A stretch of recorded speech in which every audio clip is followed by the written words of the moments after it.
Okay, good morning. This is the first meeting of 2026 of the Advisory Committee of Non-Voting Taxpayers. I'm Peter Halley, the chair. It is Saturday, April 11th, and it's a little bit after 10 in the morning.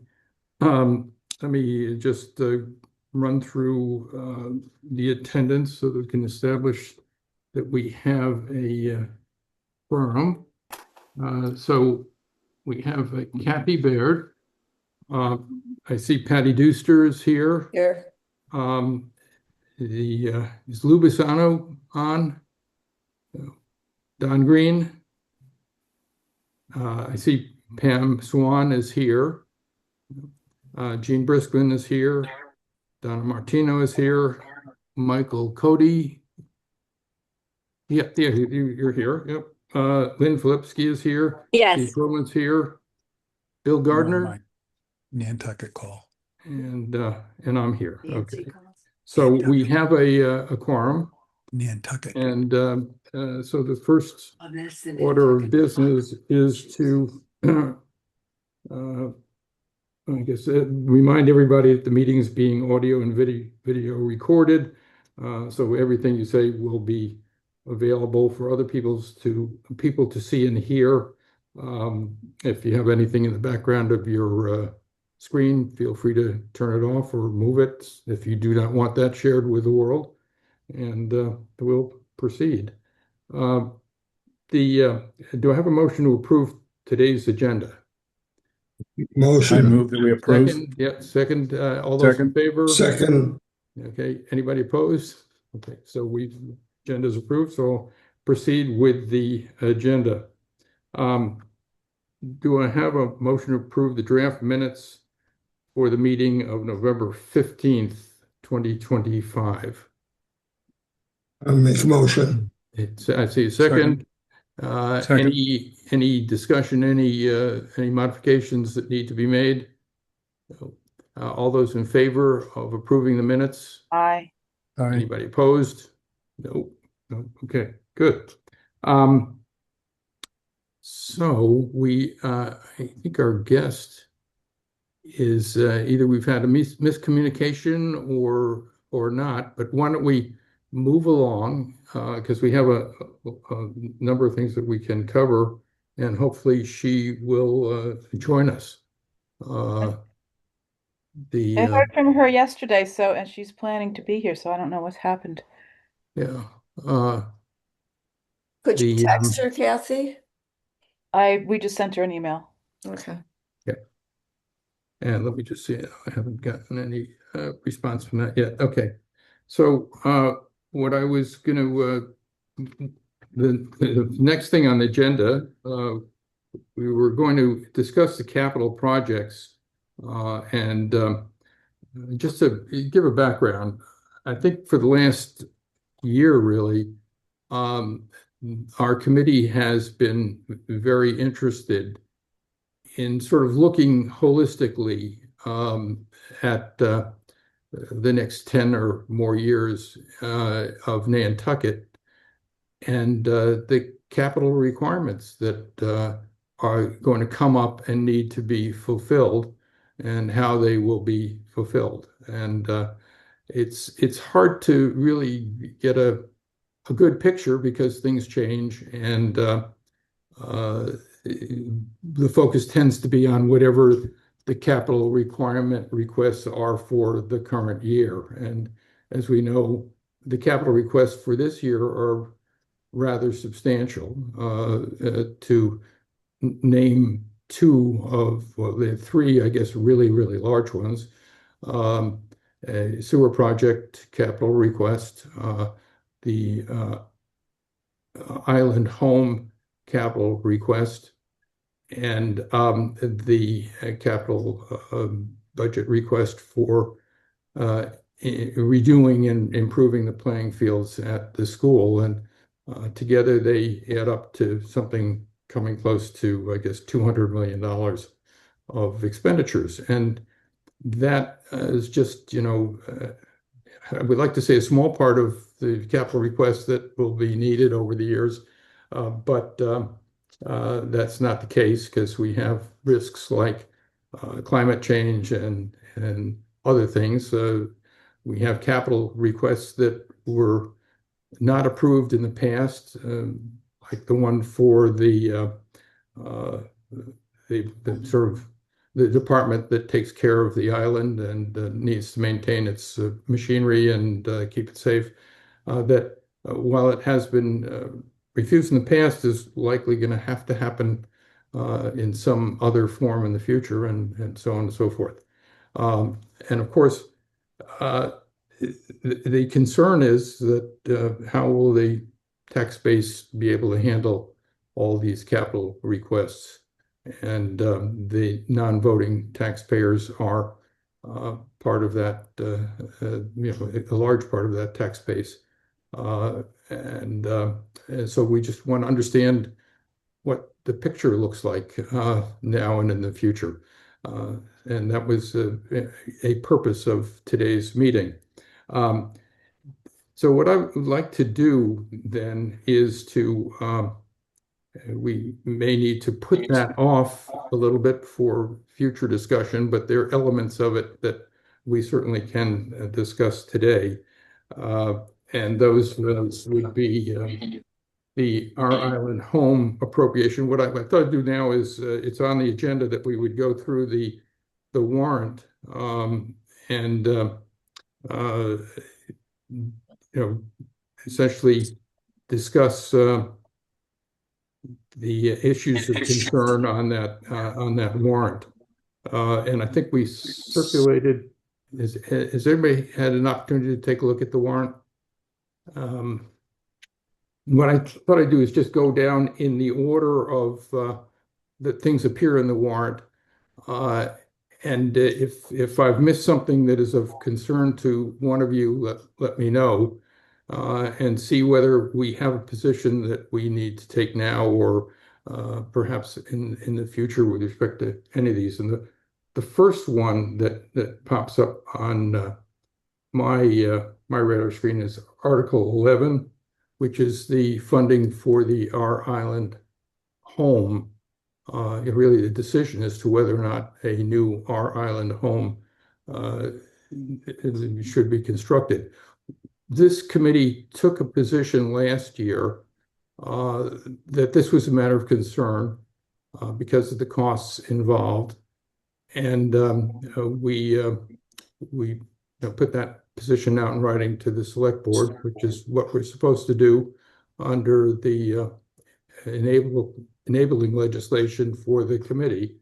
And what I was hoping is that it appears that really the proposal has not changed in any material way. It's just a revisiting of the same issue this year. And I would like to get a sense from the committee as to whether or not our position has changed in any way. And whether we should at least make our position known again this year prior to the town meeting. Gene? Yeah, this is sort of an informational point. As many of you know, maybe most of you know, that Martha's Vineyard just completed a rehab facility, a new rehab facility this past summer, and it consists of buildings that will house, I think they have 48 units, 48 separate bedrooms. And the cost of that development, now they got the land from the hospital for free, but the cost of that construction and configuring and equipping was, what's the number? $68 million, which comes out to about $1.2 million per bed. And as comparison, here on Nantucket, we're talking about 125 million or thereabouts for 45 beds, which is twice, which is about $2.8 million per bed. I don't quite understand why our facility should be twice the cost of Martha's Vineyards. I mean, and Martha's Vineyards was just completed, so it's not that they contracted it out 5 years ago. It was probably 2 or 3 years ago. And I verified with an acquaintance of mine who's on the board of the Martha's Vineyard Hospital, of the Martha's Vineyard, it's called Navigator Homes, if that number is correct. And he said, yeah, that's the cost for the rehab facility or the skilled nursing facility.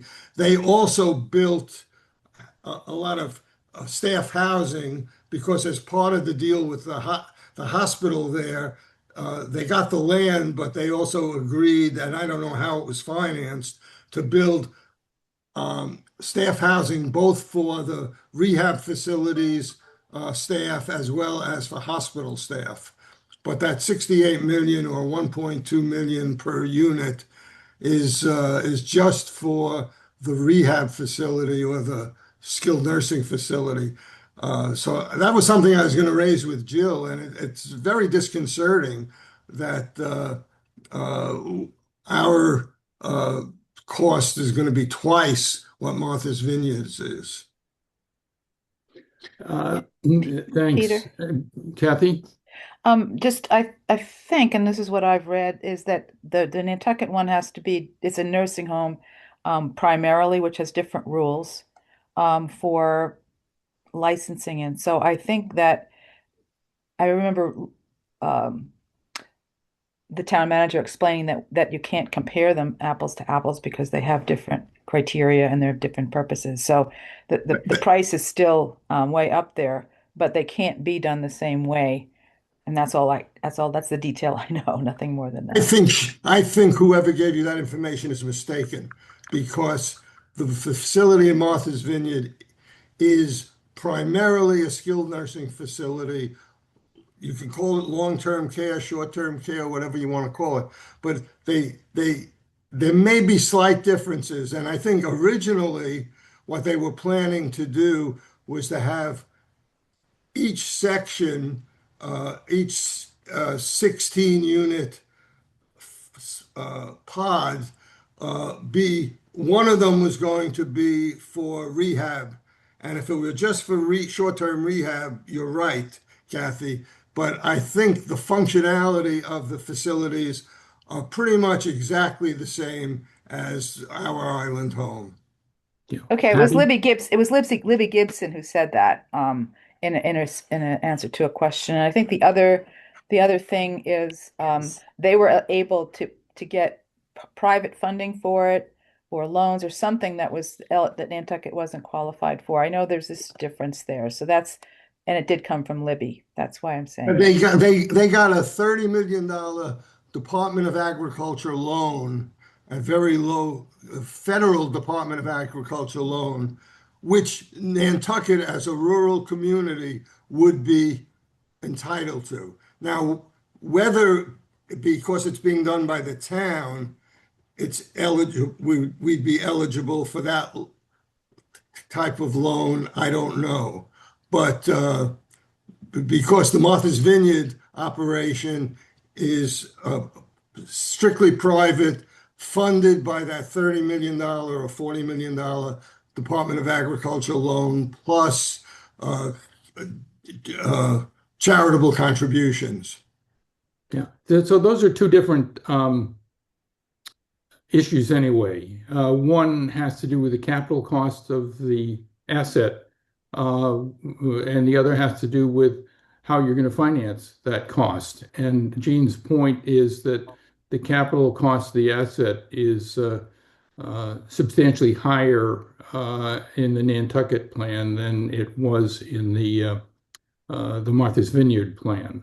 I mean, part of the problem, excuse me for interrupting, part of the problem is if the town does it, it has to comply with all sorts of state regulations in terms of the salaries that the workers have to be paid, where if it's done privately, the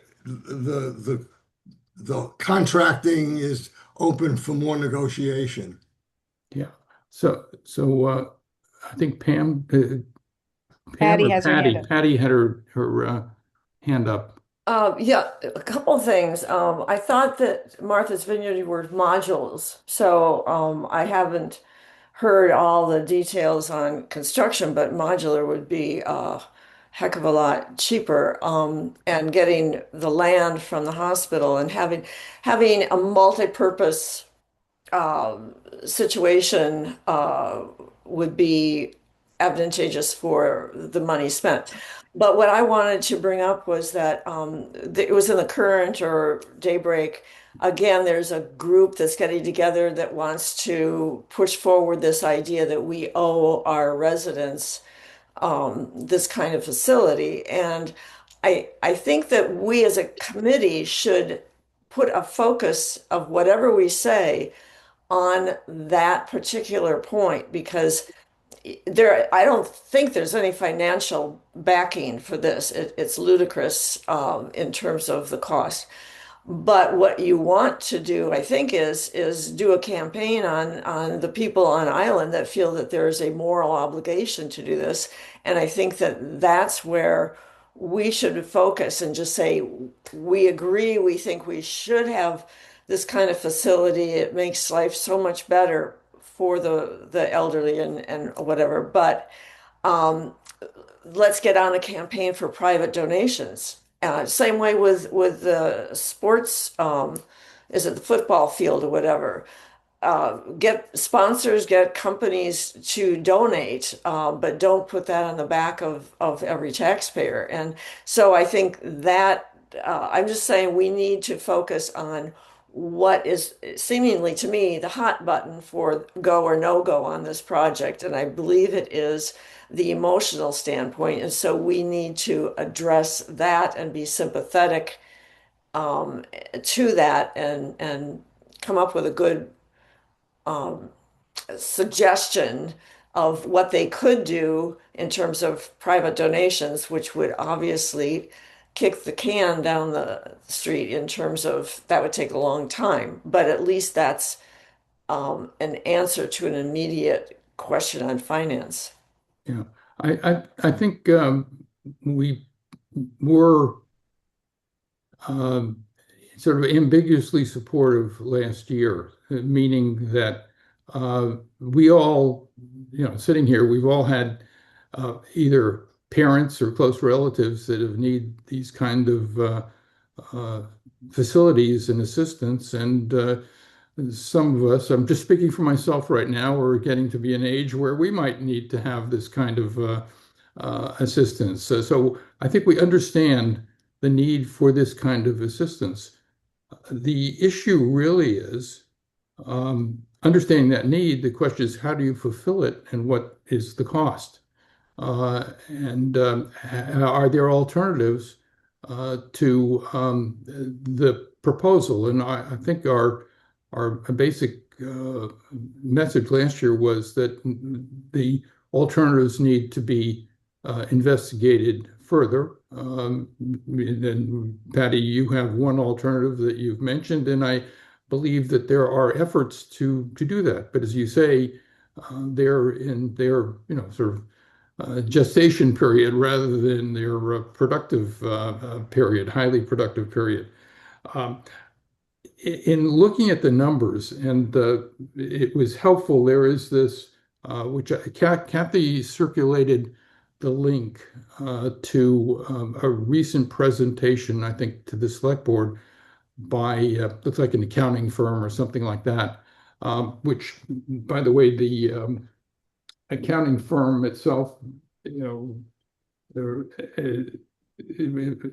every slide, they say, no assurance provided that that these numbers are actually in the real world. But if you look at those numbers, and if I've done my math correctly, you're looking at basically about $110,000 a year per resident meaning resident of the facility, of subsidy that will need to be provided. And that will increase it, as the years increase because you have inflation and what have you. But just taking that number, if it's a ballpark number, I mean, one thing you could do is continue to provide the budget override, which is currently, I think, around $5 million that the town basically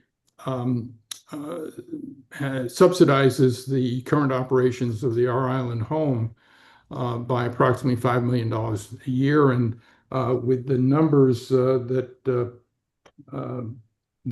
they're projecting for a rebuilt or old island home, that's going to go up to about $8.5 million just through the operating loss, not including capital expenses in the 10th year. So that's going to be a increasing need to subsidize through the budget.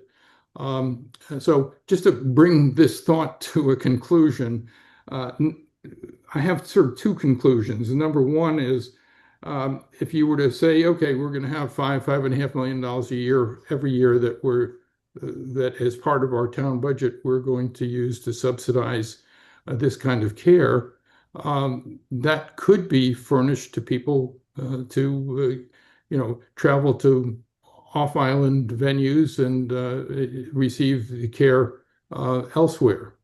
Not as convenient, but in a way, that's the cost of convenience. It's $110,000 per person. And so the town could continue to be supportive through the tax system. The other thought is that if the town does spend $134 million, if that's a real number, building a new facility, the asset, usually when you invest in assets, you expect them to produce something, and they would produce convenience. But this asset would be an asset that would continue to produce huge losses year after year after year.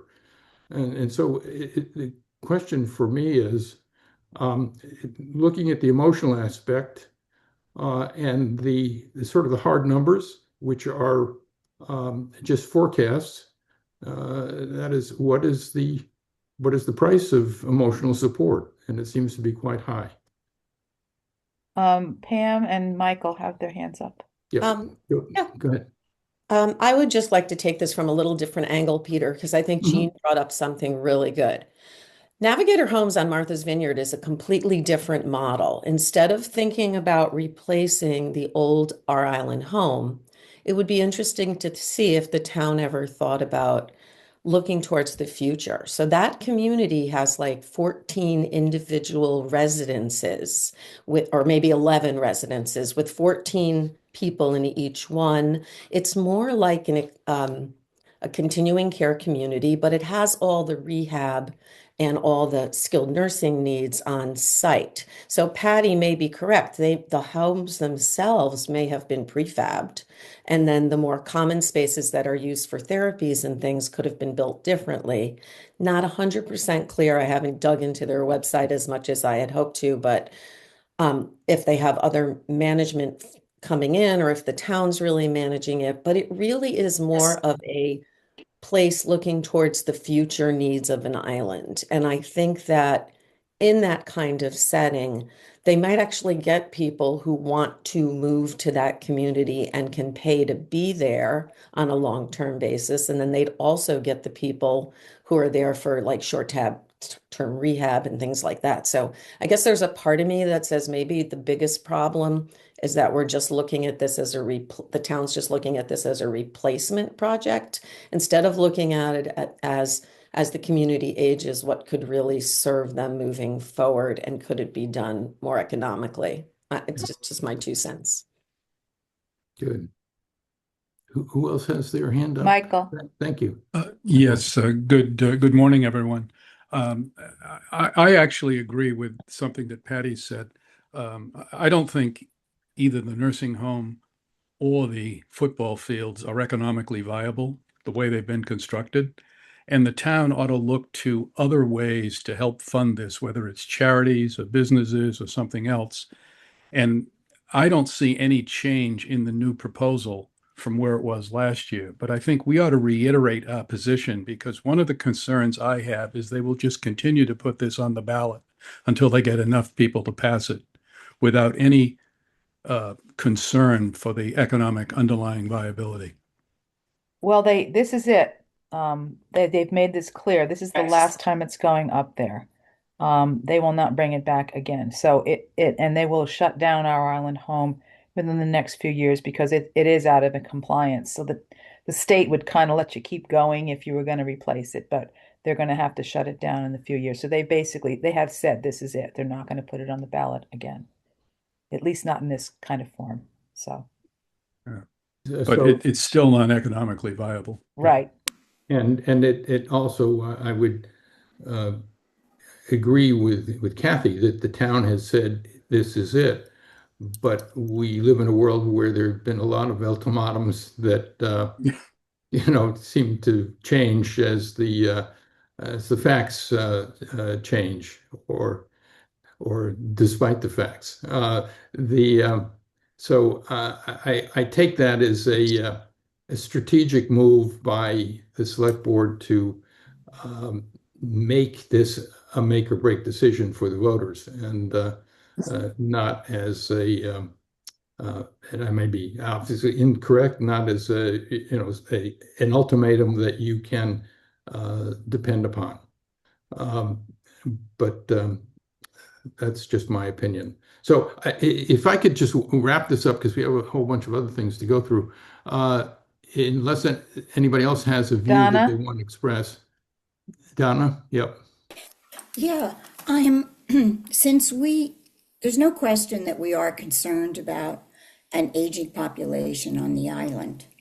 However, is there some way that we, as non-voting taxpayers, and also a very large taxpayer base, can bring this to either the select board or a town meeting as to how that will impact all of us on an individual basis? In other words, turning the deficit into how it's going to impact each resident and non-resident contributing to it. They actually, when you add the words each resident and non-resident, the town, I believe, did that last year. Basically, they had a calculator that you could, if you were a resident, not if you were non-resident, but if you were a resident, you could sort of punch in your data into this calculator, and it would tell you approximately how much your tax bill would be affected by this, and it was a somewhat modest amount, as I recall. They didn't do it. We don't have a vote, so it's not that may not be the way to do it. One of the proponents of the island home in I think a finance committee meeting, and this was last year, not basically said, what do you all care? The non-residents will pay for this. And that's just a fact. One could get steamy about it, but we occupy 80 or so percent of the taxable residential property on the island. And so that whatever happens, 80%. My concern really is not particularly that aspect. I think this is a matter of concern for non-residents because it's one of many proposed capital projects, some of which are more important than others, that are going to need to be attended to. And if you add them all up, it becomes a very, very large burden on both the residents and non-residents alike, which I think is your point. Yes. My other concern is what I would call the golden rule of taxation. do unto others as you would have them do unto you. Um, and to put that more concrete is that it's kind of the hot money view of these things. If things turn down in the world, and we live in a very, precarious world, so far Nantucket has been an oasis. Um, the first people to disappear are going to be the non-residents, and there will be a huge bill for anybody who remains, meaning the year-round residents. And so I think as a responsibility factor, one of my concerns is for them as well, that you get too much on your tax base, and at some point, you have a hard time paying your bills uh, because those who are left to pay them don't have sufficient money to do so. So, so looking in the future, I think, for me, this is an emotional expenditure. Uh, we all have lots of emotional expenditures, and sometimes we just have to swallow hard and not make them because we can't afford them. But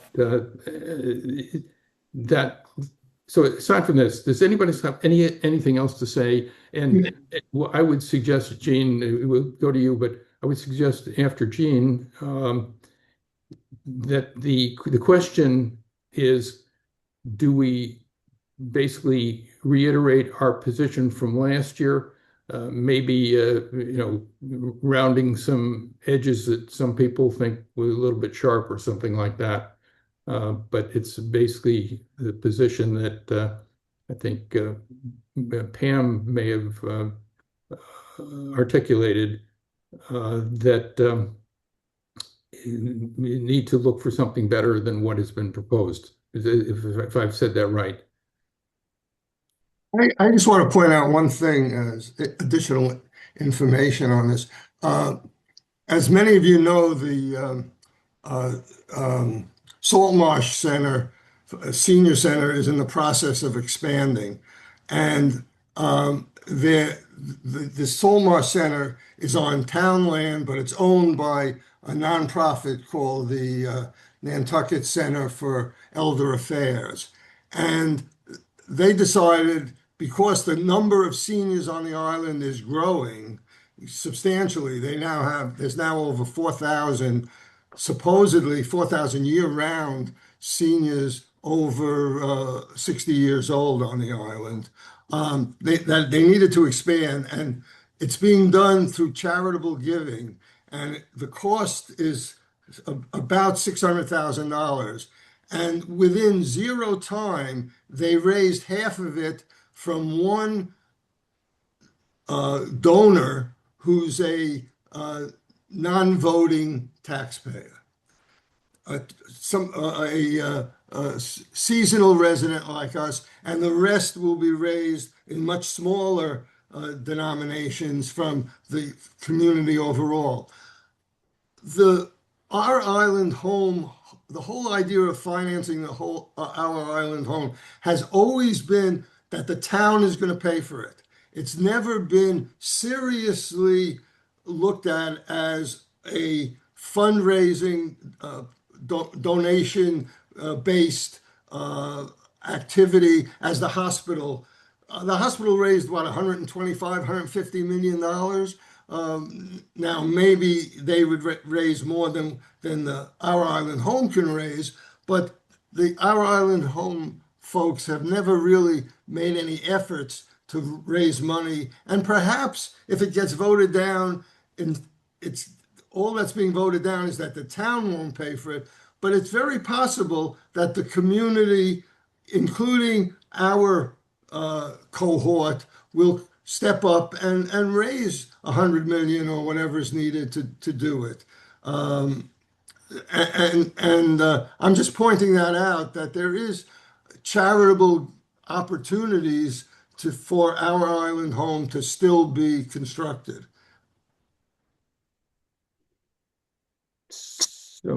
So thank you. Anybody else?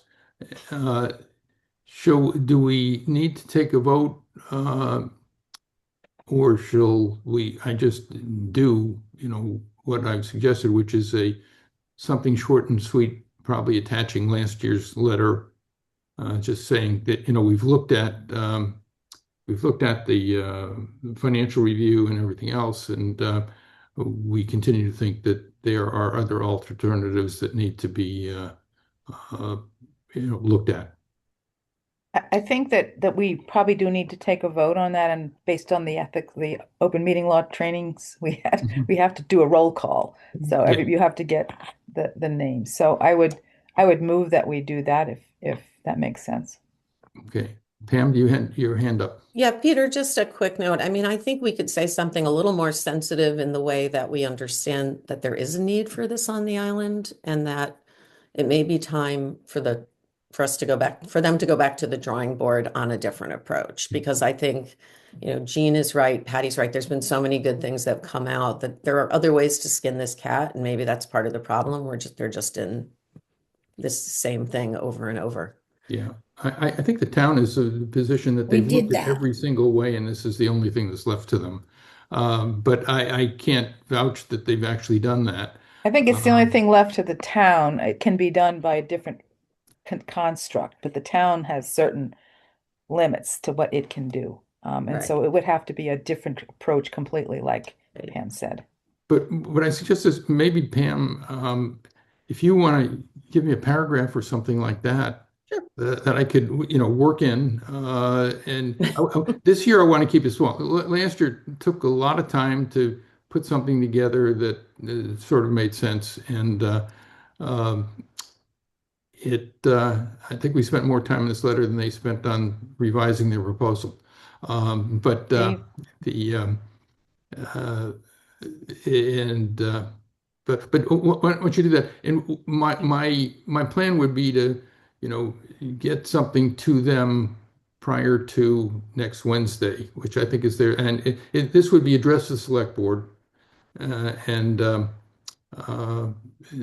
the the meeting, of course, is on what, May 5th, is it? But The town meeting, yeah, the 4th. yeah, May the fourth be with you. Yeah, yeah. Just to let you know, the warrant. Let me see if I can find this. The warrant has the finance committee moved not to adopt the article. So the finance committee, and I think it was like a 4-3 vote, or it's a very close vote. Um, and but they're, I think, of the same mind that we are, at least the majority is. The select board, voted to not only, approve, people should have the opportunity to vote on it again, but also to actually recommend that they vote positively. And so that's uh, what this current state of play is. And so this would be to the select board, and probably sort of responding to their what they say is they move to approve the sum of $126 million to be spent by the town manager with the approval of the select board to construct a new R-Island home facility at 40 Sherburne Commons Lane, including the costs of, services and to do the construction, and so on and so forth. And authorization to borrow $119 million, and to issue bonds and notes to provide for financing.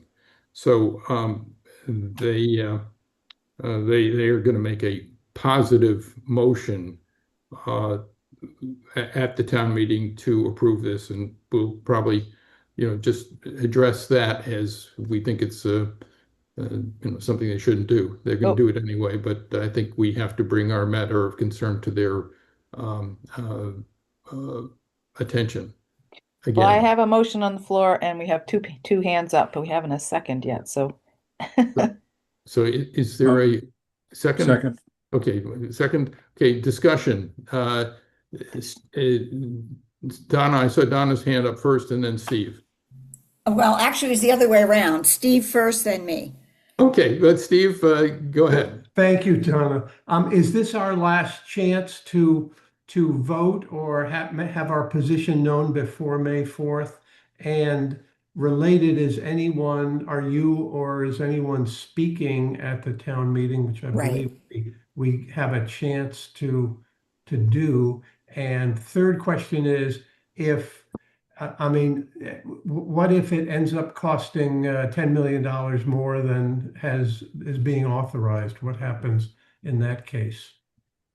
Yeah. So the third question first, I don't know. I don't know the answer to that. I think I probably have not been clearer today. And the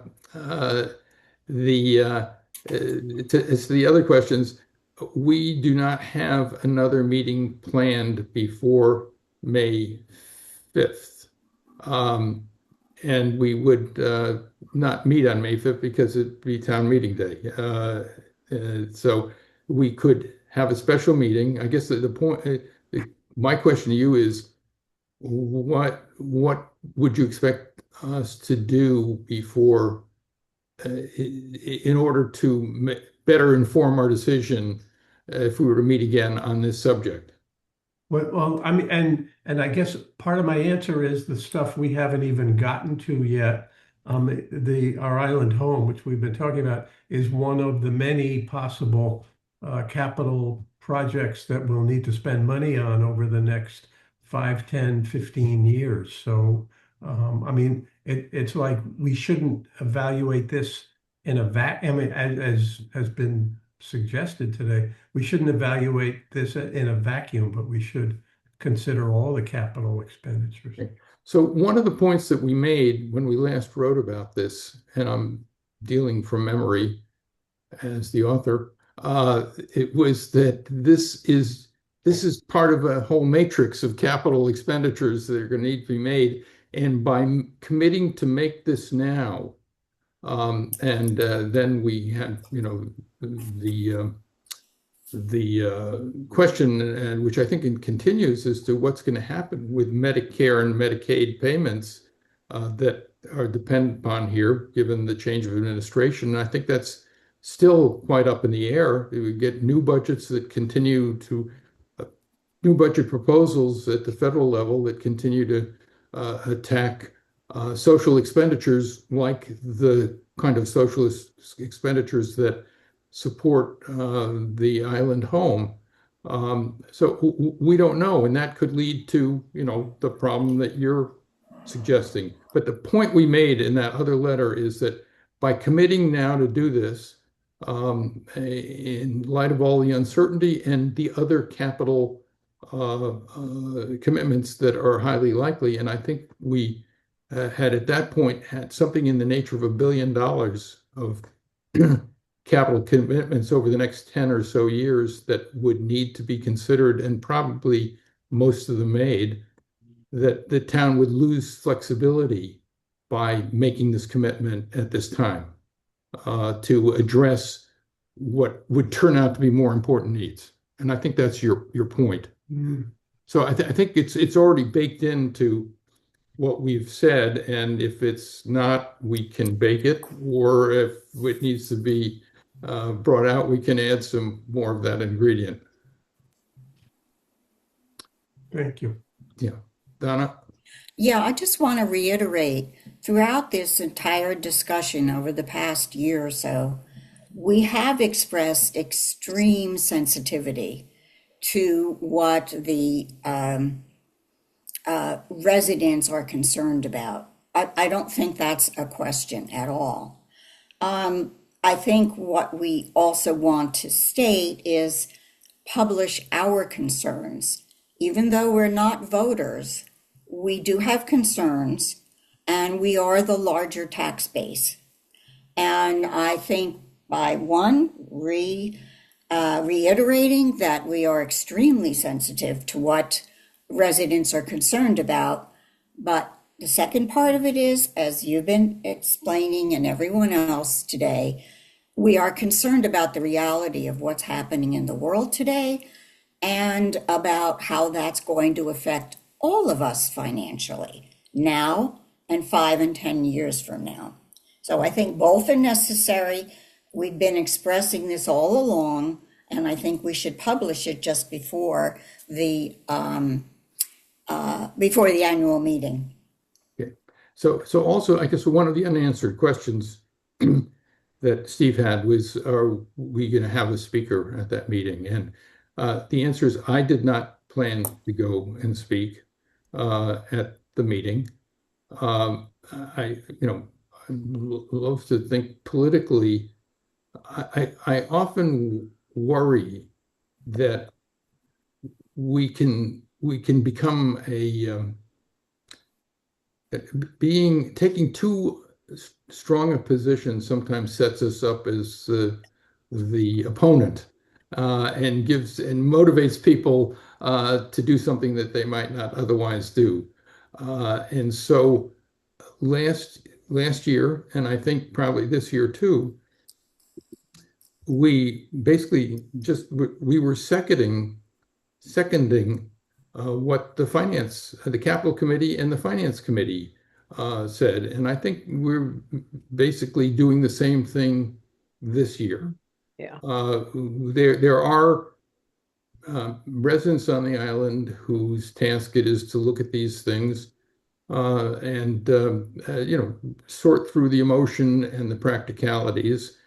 And a majority of the Finance Committee sorted through in a way that's similar to what we're sorting through. It's an intractable problem. And so I'm not sure that us having a speaker there does any good. If we had a financial genius, and maybe we do, but I'm not that person on this committee, who had the credibility and chops to basically say this really doesn't make any financial sense whatsoever, that might be helpful. But I can't supply that. But I'm willing to nominate anybody who can to credibly appear at the meeting and speak. We did that last year at the special town meeting. We had somebody who's not a member of the committee speak on our behalf, and we can even do that again if we need to. I think it's a Michael. good idea, and I think it's a reality check, but it can be presented very sensitively. And numbers, when you talk about taxes and so forth, it's just a reality check. We can be sensitive and we can also be realistic. And I think somebody should speak. That's just my opinion. I think somebody should speak briefly, if necessary, whatever, as to our thoughts, and very carefully and very sensitively. Thank you. So Michael and Patty's hands are up, and then maybe we'll call the question. I just had a question. Given our charter, is our communications only with the Board of Selectmen, or could we also send this letter to the Finance Committee and the Capital Committee, because they seem to be our natural allies in terms of the economic viability? And I'm wondering if the Select Board just doesn't pocket veto our letter as opposed to sharing it. So what we've done in the past, there is no clear answer to your question, Michael. And so what we've done, because the statute, which is basically your bylaw, whatever it is published on our portion of the town website, so people can go in and look at it. It basically just says that we're to bring matters of concern to non-voting taxpayers to the select board. And so what we've typically done is we've done that. And then after we've done that, take a couple of breaths, we've sent it elsewhere. And the Finance Committee has been the happy beneficiary of some of our messages, and so on and so forth. because I think in large part, last year we wanted to give them some support, and I think we did so. This year we kind of did not get involved in this debate because we thought, at least I thought, what we done last year, unless we were going to change our position, was adequate and being, as it turns out, we're kind of in the exact same position we were last year, this year. In other words, the Finance Committee has taken the same position that we would urge them to take. Yeah, Patty. I wanted to reiterate what Donna said and what I think Pam is saying too. I think it's important that every chance we get, we use to get in front of other islanders. And I think one of the things I hear when you talk about our committee is, well, what do you do? And it's we don't have much to show for many, many hours of listening, which, listening is first important, but reiterating what we're saying to and what we believe in. And so I think it's important just to get up in front and make us known, if nothing else, to our constituents, which are the non-voters, and say that the Finance Committee has laid this out quite well in that it doesn't make sense. Bottom line, take 2 seconds to say that and just say, we believe there is a place for a situation for our island home, but the current format isn't going to work in our mind because it's not looking forward to the future and what our federal government's doing and what our needs are. And I think this proposal as it stands doesn't take that into account. So I just think short, sweet, be on the record, and at least have our committee in front of the town so that when somebody says, well, what do you do as a committee? We can say, we get up and speak. And unless we do that, we lose credibility because nobody's listening. Anybody else? Steve? Yeah, I mean, echoing what Patty said, and we didn't talk about this beforehand. I mean, we have used the media, and we even have a member of the media on the call, but we have used the media before, the three newsletters, to put forward our position, and I think that might even be more effective. A very tight message with 3 or 4 bullet points saying what we recommend, including many of the things we've talked about today. And I think that's probably even more effective than the going to the town meeting. But I also think it's good to have someone speak at the town meeting, even though I also wonder whether whether we should, whether it's good or bad to be seen as the villain here. But I think the issue is important enough. Yeah. Okay. So I just got a message from Jill that she had calendared this for 11 o'clock rather than 10 o'clock. So hopefully she will tune in and join us at this point. Because I responded by saying, please join us. So we shall see. So, yeah. I just wanted to say, Steve, I agree with everything, but there is a perception that some people maybe perceive us as the villain, but our constituents need us to support them. And we are going to be saddled with a good portion of the taxes if this does go through. And I think we have to be cognizant of that. We're not the villains. We are a part of the community. We do not have a vote. Okay, that's how it is. But we are taxpayers, and we do bear the brunt of most of the taxes. And that should not be denied. And we should represent who we are. Thank you. So hopefully Jill will join us momentarily. And I see Michael's hand up, and then we have a member of the public too who has had her hand up. So Michael, No, I hit it by mistake. Forgive me. okay. I just saw a hand floating in No. space.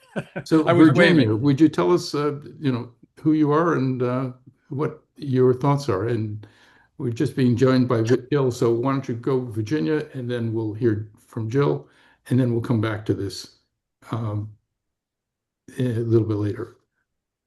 Virginia, you need to unmute yourself. You're on mute. You are still on mute. Okay, there you go. Can you hear me now? Yep. Yes. Okay, so I understand this is an emotional decision.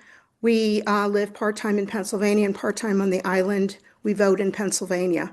And we have taken care of all four of our parents. Three of them ended up needing extended care in facilities.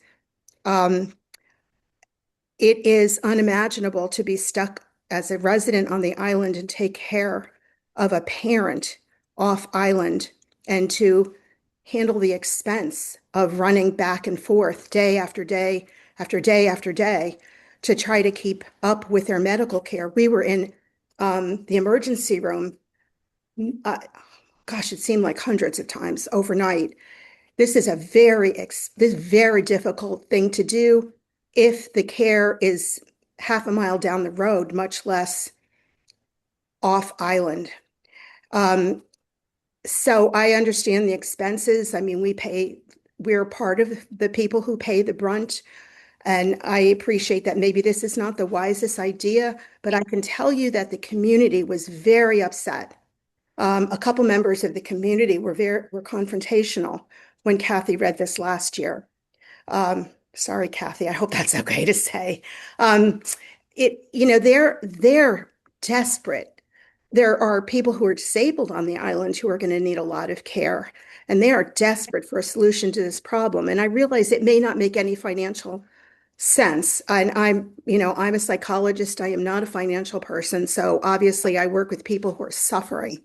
But it is hard to imagine how sensitive you could be that they could understand, because the full-time community is an awful bind. And if we want to maintain a full-time community on the island, or just have a lot of really wealthy people who stay a couple months and leave, there needs to be a solution. I don't know what the solution is, and I realize it may be completely irresponsible to vote or to have this. I don't know, but I'm just saying, I am in touch with a lot of community members, and they're in a very big pickle. If you're a full-time member, if you live full-time on this island, to try to manage to take care of the people you love who need full-time care, this is almost an impossible situation. So however you handle it, please know that this is not going to be taken well for people who are desperate for help.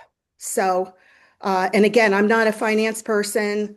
I am only really caring about the people who are trying to manage people who need care, who they love. Thanks. Thank you. I'd like to just say something. Virginia, Donna, could we return to this now? I just want to respond to Virginia just for a second. Virginia, we understand and we are with you wholeheartedly, but we just would like a different approach. That's all. We want this to happen, but in a different way, if possible.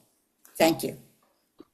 So, Jill Veith has joined us. Thank you so much. Jill, as you know, is the chairman of the FinCom and of the CapCom, and has been on both committees for a while, and I think was chairman of the CapCom last year as well.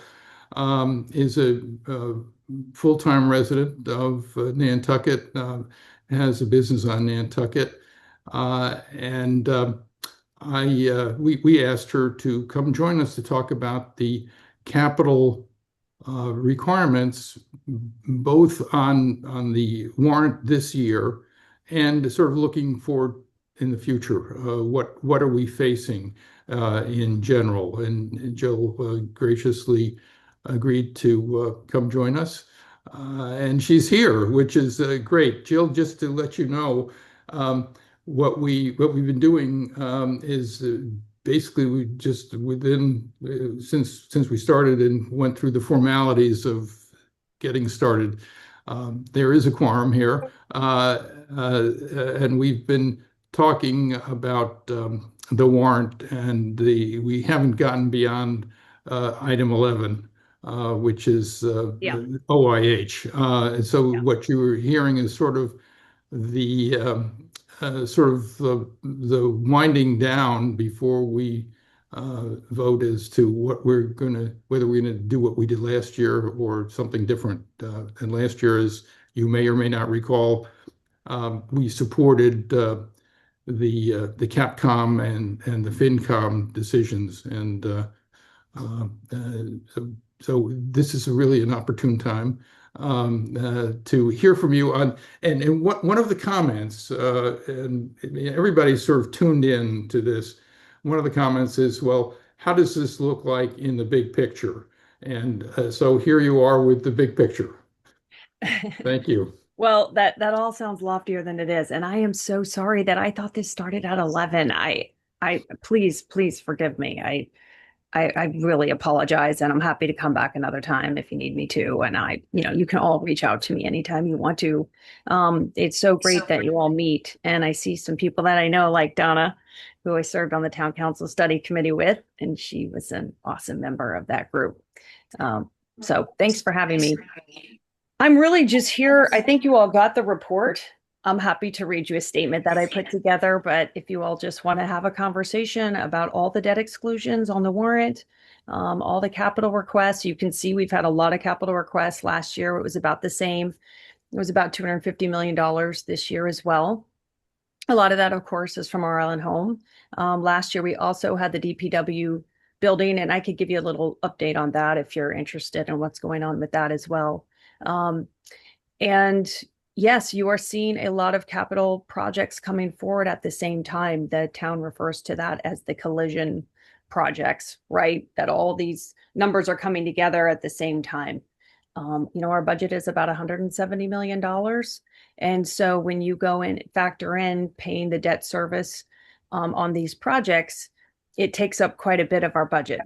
And so the more that we load onto that, then the more money that we're going to take away from our operating budget. So the capital committee is really, we're a very diligent committee. I'm not taking credit for that. I'm actually giving credit to everyone on the committee. We're a really diverse group. We have a psychologist, we have someone in real estate, we have a select board member, we have a caretaker and builder, we have someone who works for a bank, and somebody that works in private finance. And so it's kind of a lot of really good, rigorous discussion.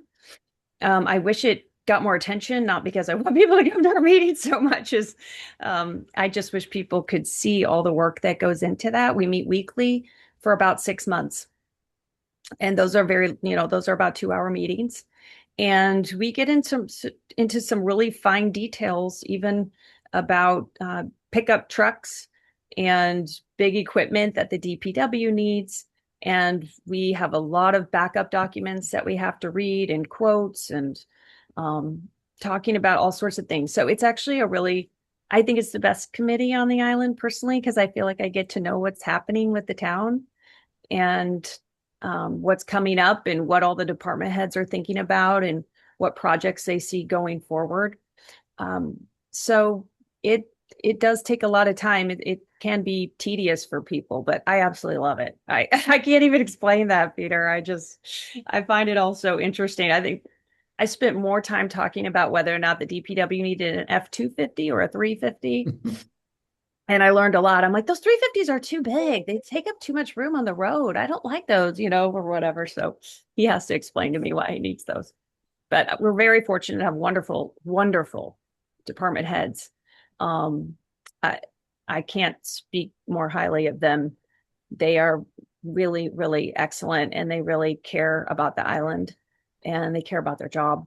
So we're fortunate to get to interact with them on that committee.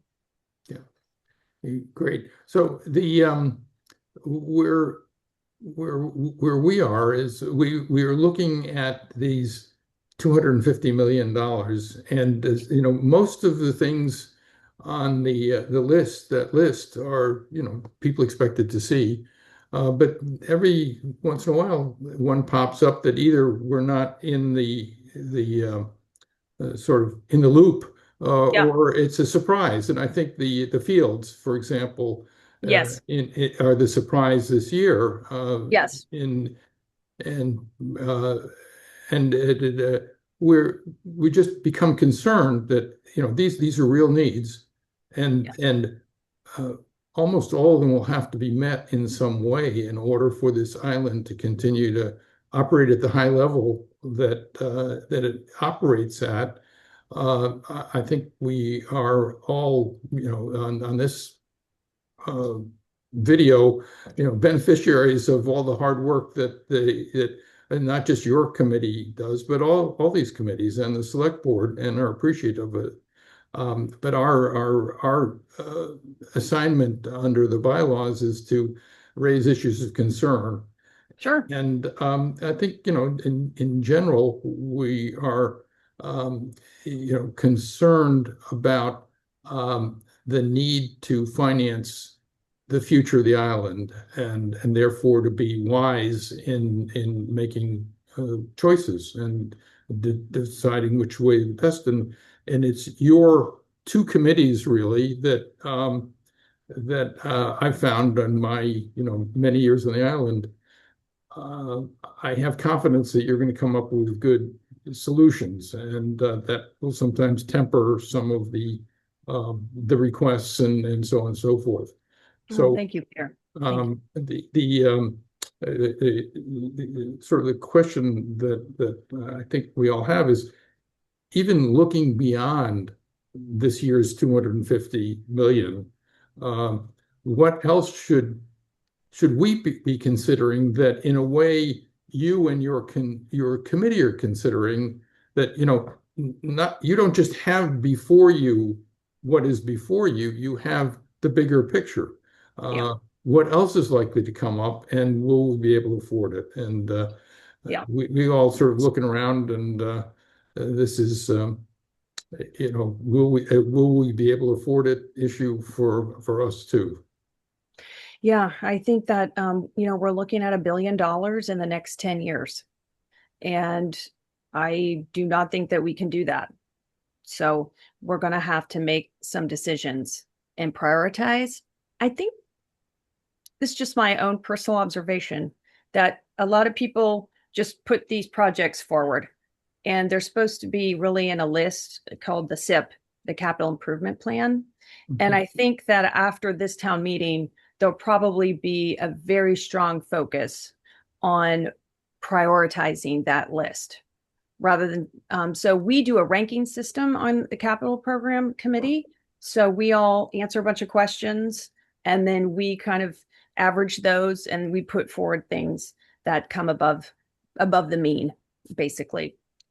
And then I think that might be a good system for actually the select board to use that as well. I mean, that's just an idea, but then they can have some discussion about what they want to prioritize. Often things get put forward kind of later in the process, maybe when they feel like, oh gosh, we need to do this now. Some things I think come forward a little maybe too early. But that's also part of our ranking system, where we ask them, like, do you need this now? Do you need this next year? Do you need it the year after? So some of those things are getting fleshed out. But in that SIP, I think there'll be a strong push to prioritize what's going to go first. And that'll have to be a real discussion at the select board level. The capital and FinCom, we're just financial advisory committees. We're just saying like this is something we think that you ought to do, and this is something that maybe you really need to reconsider because it's just very, very expensive. So that's kind of what I'm hoping. And I think once we get past this town meeting, I think there'll be a big, big focus on that. I hope so anyway. Yeah, yeah. But it's $1 billion. It's housing, it's infrastructure, it's a DPW building, it's potentially a new middle school, it's coastal resilience projects, which are very expensive. I mean, they are hundreds of millions of dollars. And I can send you the list of what's on there if you'd like to see that and share that with your committee. You should take a look at that to see what's to come. But they also just have basic needs that we have to meet too. We do have to buy trucks and equipment. And there are studies that need to be done about coastal resiliency. They get a lot of grant money for that. So some of those things look like, oh, we're spending $1 million a year for coastal resilience, but actually they're using that to get grant money and they're being quite responsible. So not all the numbers explain everything. There's just not enough space in the warrant to do that, I guess. Yeah.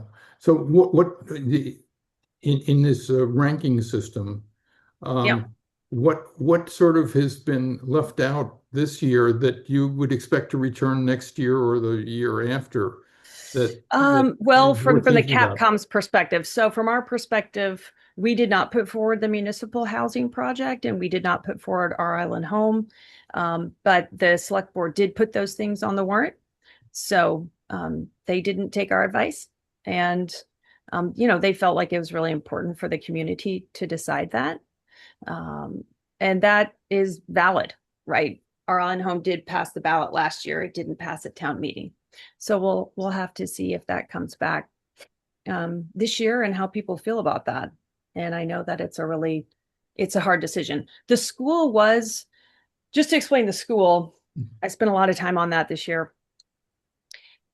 That was actually part of the campus-wide master plan going back to 2013. And so when they did that, they had to prioritize that plan. And so the first thing they wanted to do was put forward the intermediate school. So they did that. Is that 2017 now? And then following that, they've broken up the projects. They added tennis courts, which allowed them to start tennis teams. They didn't really have that before. And they added a baseball field. And now they want to come back and add the synthetic turf and track. The track they've reached out to the community. They have 70 people signed up who want to run track. They don't have a track. They can't host a track meet here because their track doesn't meet state standards. So they have to host it off island at Wheaton College. Mm-hmm. They also have grandstands that are not ADA accessible. They're not compliant. They don't have any bathrooms out there. So I really feel like this is a need for them. And I know that kind of came out of left field for people, but it really was in the works. It just was more of a surprise for timing, I know, but it has been something they've wanted and needed to do for a very long time. Yeah, and I know there was a lot of discussion around it, and I'm happy to talk about that if you all want to. Yeah, it seems to me to be a big community asset that will be used for a lot of different things. And for a very long time. I mean, the grandstands that are there, someone sent me a picture the other day. It was in a yearbook from 1985. Yeah. Same grandstands. They don't have dark skies compliant lighting. They don't even have good lighting. They don't even have lighting that shows the ends of the fields. I mean, they can't use this grass. It's, the weather is just too bad. You can't grow grass in December and meet their needs for lacrosse and soccer and in the spring. It just doesn't work. Yeah. So this has been, I think, a very good, robust discussion they've had for a while. And, we'll see what people want to do. From the sort of cultural resiliency standpoint, are there any, big expenditures that are likely to come up from that have sort of gotten to the finance committee or the capital committee? We haven't seen it yet. We have seen no specifics. People talk about Easy Street being the big project. And I think that's still in discussion. I don't expect it to come in July when we start looking at these things again, but I'm not positive, Peter. I'm just not sure. But again, that is a discussion that I really feel strongly the select board just needs to have this out in public and to hear from the public and to get input from them about what the public sees as being the priority. So yes, it's on the list and some really big ticket items, really big. Yeah. Okay. Do people have questions? Yep, Patty. Oh, you're muted, Patty. Patty, unmute yourself. I just wanted to thank Jill, first of all, for doing all you do in your hours. I just am floored by all the information that we sifted through. It's just mind-boggling, and you do this continually. So thank you, thank you. I Thank just you. wondered Very if kind.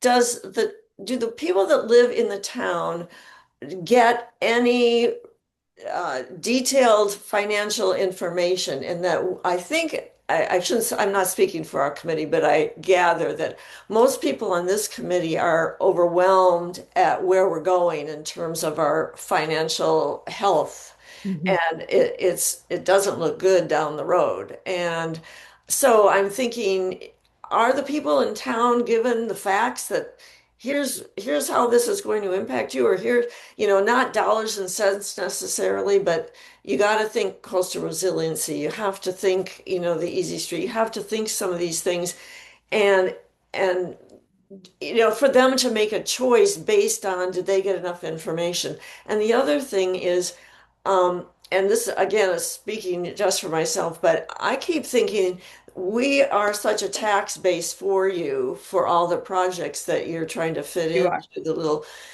but I would 80%. like to see us do a campaign to get people to say, would you like to give the lacrosse players a field, or, the whole private financing thing, and our island home, the same thing. Whereas I think if it were done in a professional and pointed way, you would get a lot of donations, just like the hospital, did pretty well with that whole private endeavor. So do you guys talk that through, or can we, as representatives of all of these voting people, help in any way to promote that more private enterprise of paying for some of this? Like all the businesses in town could put their signs up saying, we paid for a track field. I know. I would love to see that happen. I mean, I can't solicit those kind of donations, but I would love for people to come forward and do that. It's and if I could just add about that project to make you feel really good about Nantucket. The kids, the students, they really stood up to ask to have this project, especially the synthetic turf field. And the students themselves, and these are juniors and seniors, we even had some middle schoolers, but the kids who are juniors and seniors, they're not going to benefit from this field. This field is not going to be ready for them. They went to Board of Health meetings. They went to school committee meetings. They spoke at public comment. They went to select board meetings. They did a petition at the school. They got 300 signatures in 36 hours asking for this. They have written letters. They have shared their own personal stories. I have been so moved. They're now doing a campaign to get the students registered to vote who are 18. And they're talking about coming to town meeting and speaking. I mean, I am so impressed by the students, and that really inspired me for this. I've never seen that in anywhere I've lived, that kind of civic participation from the students. And I would love to see someone come forward and reward those students for doing that and participate. I know these costs are high. It is expensive. This plan in particular really was meant to go through in 2021 and it got tripped up, but it's back now. And of course it's a lot more expensive. But we have an aging population, we have an aging island, and those two factors alone make the long game as opposed to the emotional game, because I would love to see these kids get that when they're standing up for something they believe in. But it's also the long game in that we have to look. So do these young kids know what are some of the financial elements? Is there, who is the conduit to the public to get them to realize what you have in terms of your facts about how serious the financials are? For that field or for our island home? Overall. Oh, yes, overall. Well, I think that the Capital Committee and the Finance Committee have put out a lot of information about, well, we had rigorous discussion at the Finance Committee, and we've done that 2 years in a row about the cost of our island home. Now, we had to look at those numbers based on what they've given us. I think some new numbers will probably come out next week, maybe the week after. I'm not quite sure. And I do, I hope people will really look at the facts there. I think that's really important. For our island home, in our discussion, what's happened is it's not just the building, right? Our island home is not solvent. And I'm not saying it has to be solvent, but the escalating deficit every year just, it continues on and on. And so the town did a pro forma. The select board asked to have a pro forma, and I'd be happy to share that with you if you want to look at it. And it shows that in year 7 after the new build, the amount of money that we now have for an override, we will need to increase that in year 7. So this particular building is very expensive, but really it's the long-term cost that I think maybe people aren't talking about as much. And that's very real. This comes down to $3 million a bedroom. It's $440,000 per bed per year, depending on occupancy rates. So the pro forma did an occupancy rate at 93% because that's the average in Massachusetts. On Nantucket, our average has been 82 to 86%. So those numbers are more in the $440,000 to $540,000 per bed. So those are very hard numbers. If you want to look at how we subsidize students, for example, student subsidy is $28,000 a year. I don't want to pit one group against another. I just say I don't know of another subsidy per person or per bedroom.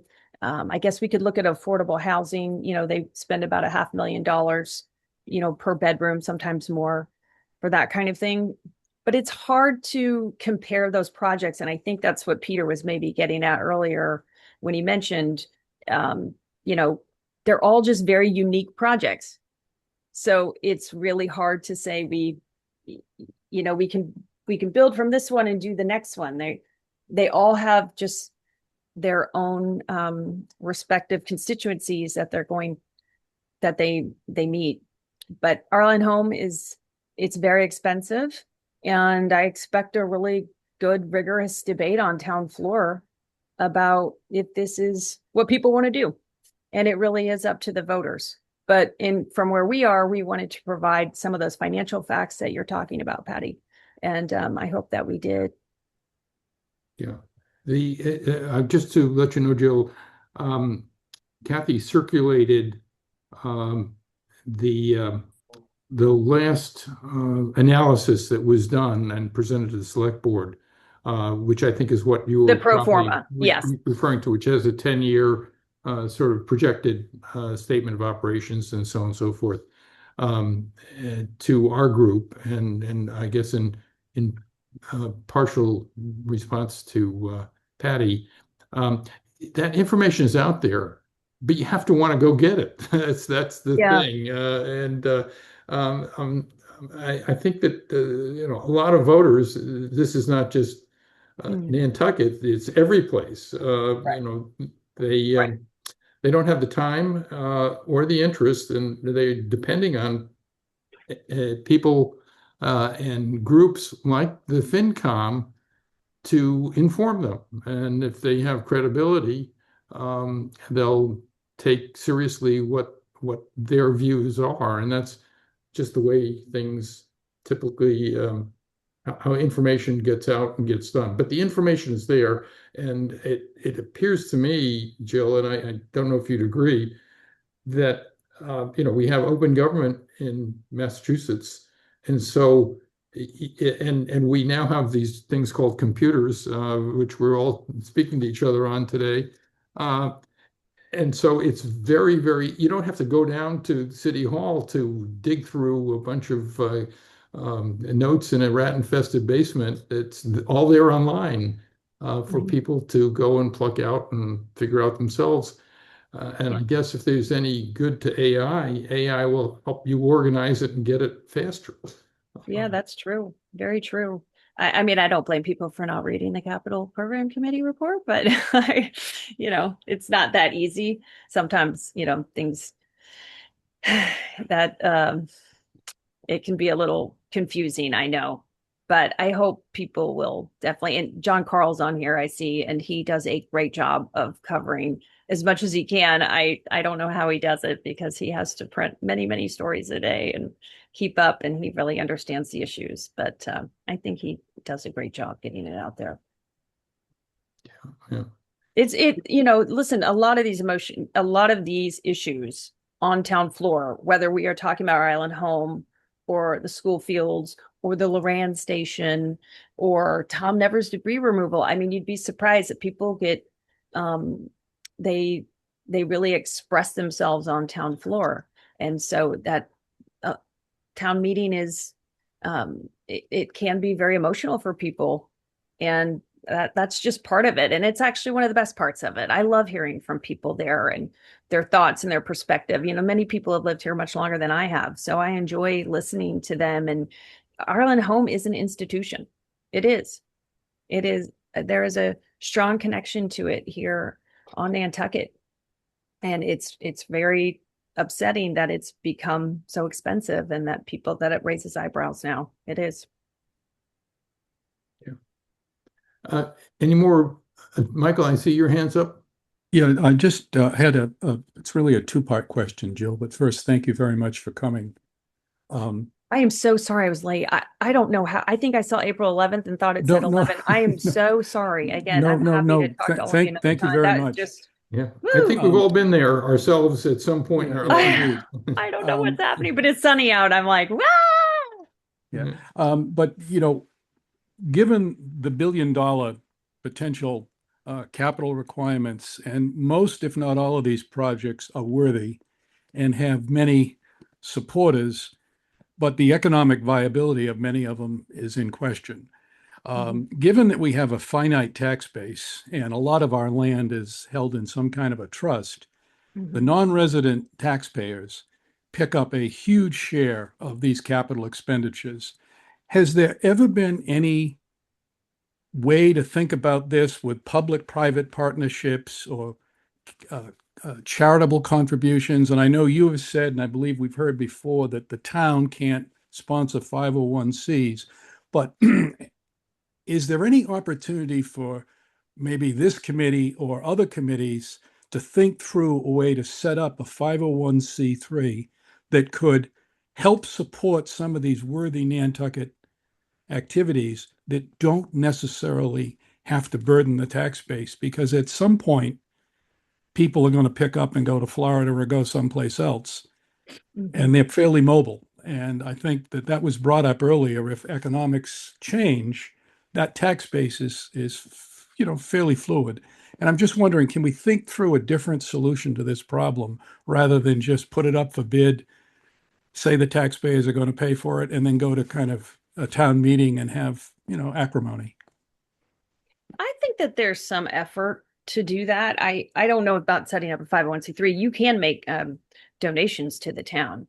And so that is possible for them to receive donations for projects. And that's happened many times over the years. But on this scale and at this level, no, I haven't seen $100 million donation like that by any stretch. I'd be happy to look into that for you, Michael, if that, I think that's a really interesting idea. I haven't thought about it in that way.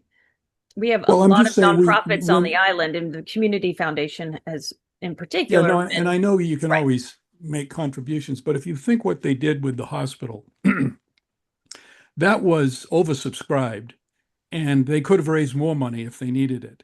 And it was primarily people from Nantucket and non-resident taxpayers who contributed to that.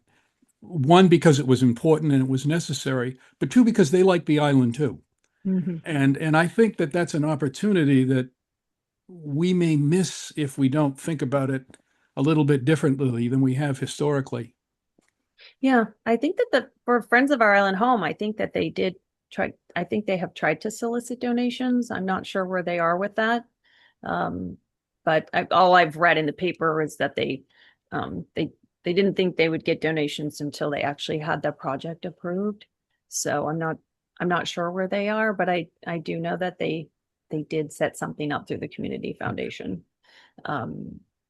But I agree. I mean, one of the issues that I like to bring up, and I did bring it up at the finance committee level, is that 59% of the property on Nantucket does not generate any tax revenue, which I think you were alluding to as well just Yes. now. So we really have a very small tax base from which to get our operating expenses and our borrowings.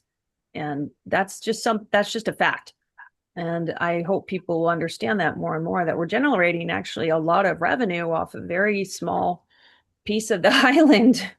And I don't think people have kind of connected those dots yet. But we had a meeting at FinCom, and we had the assessor, Rob Ranney, come and talk to us.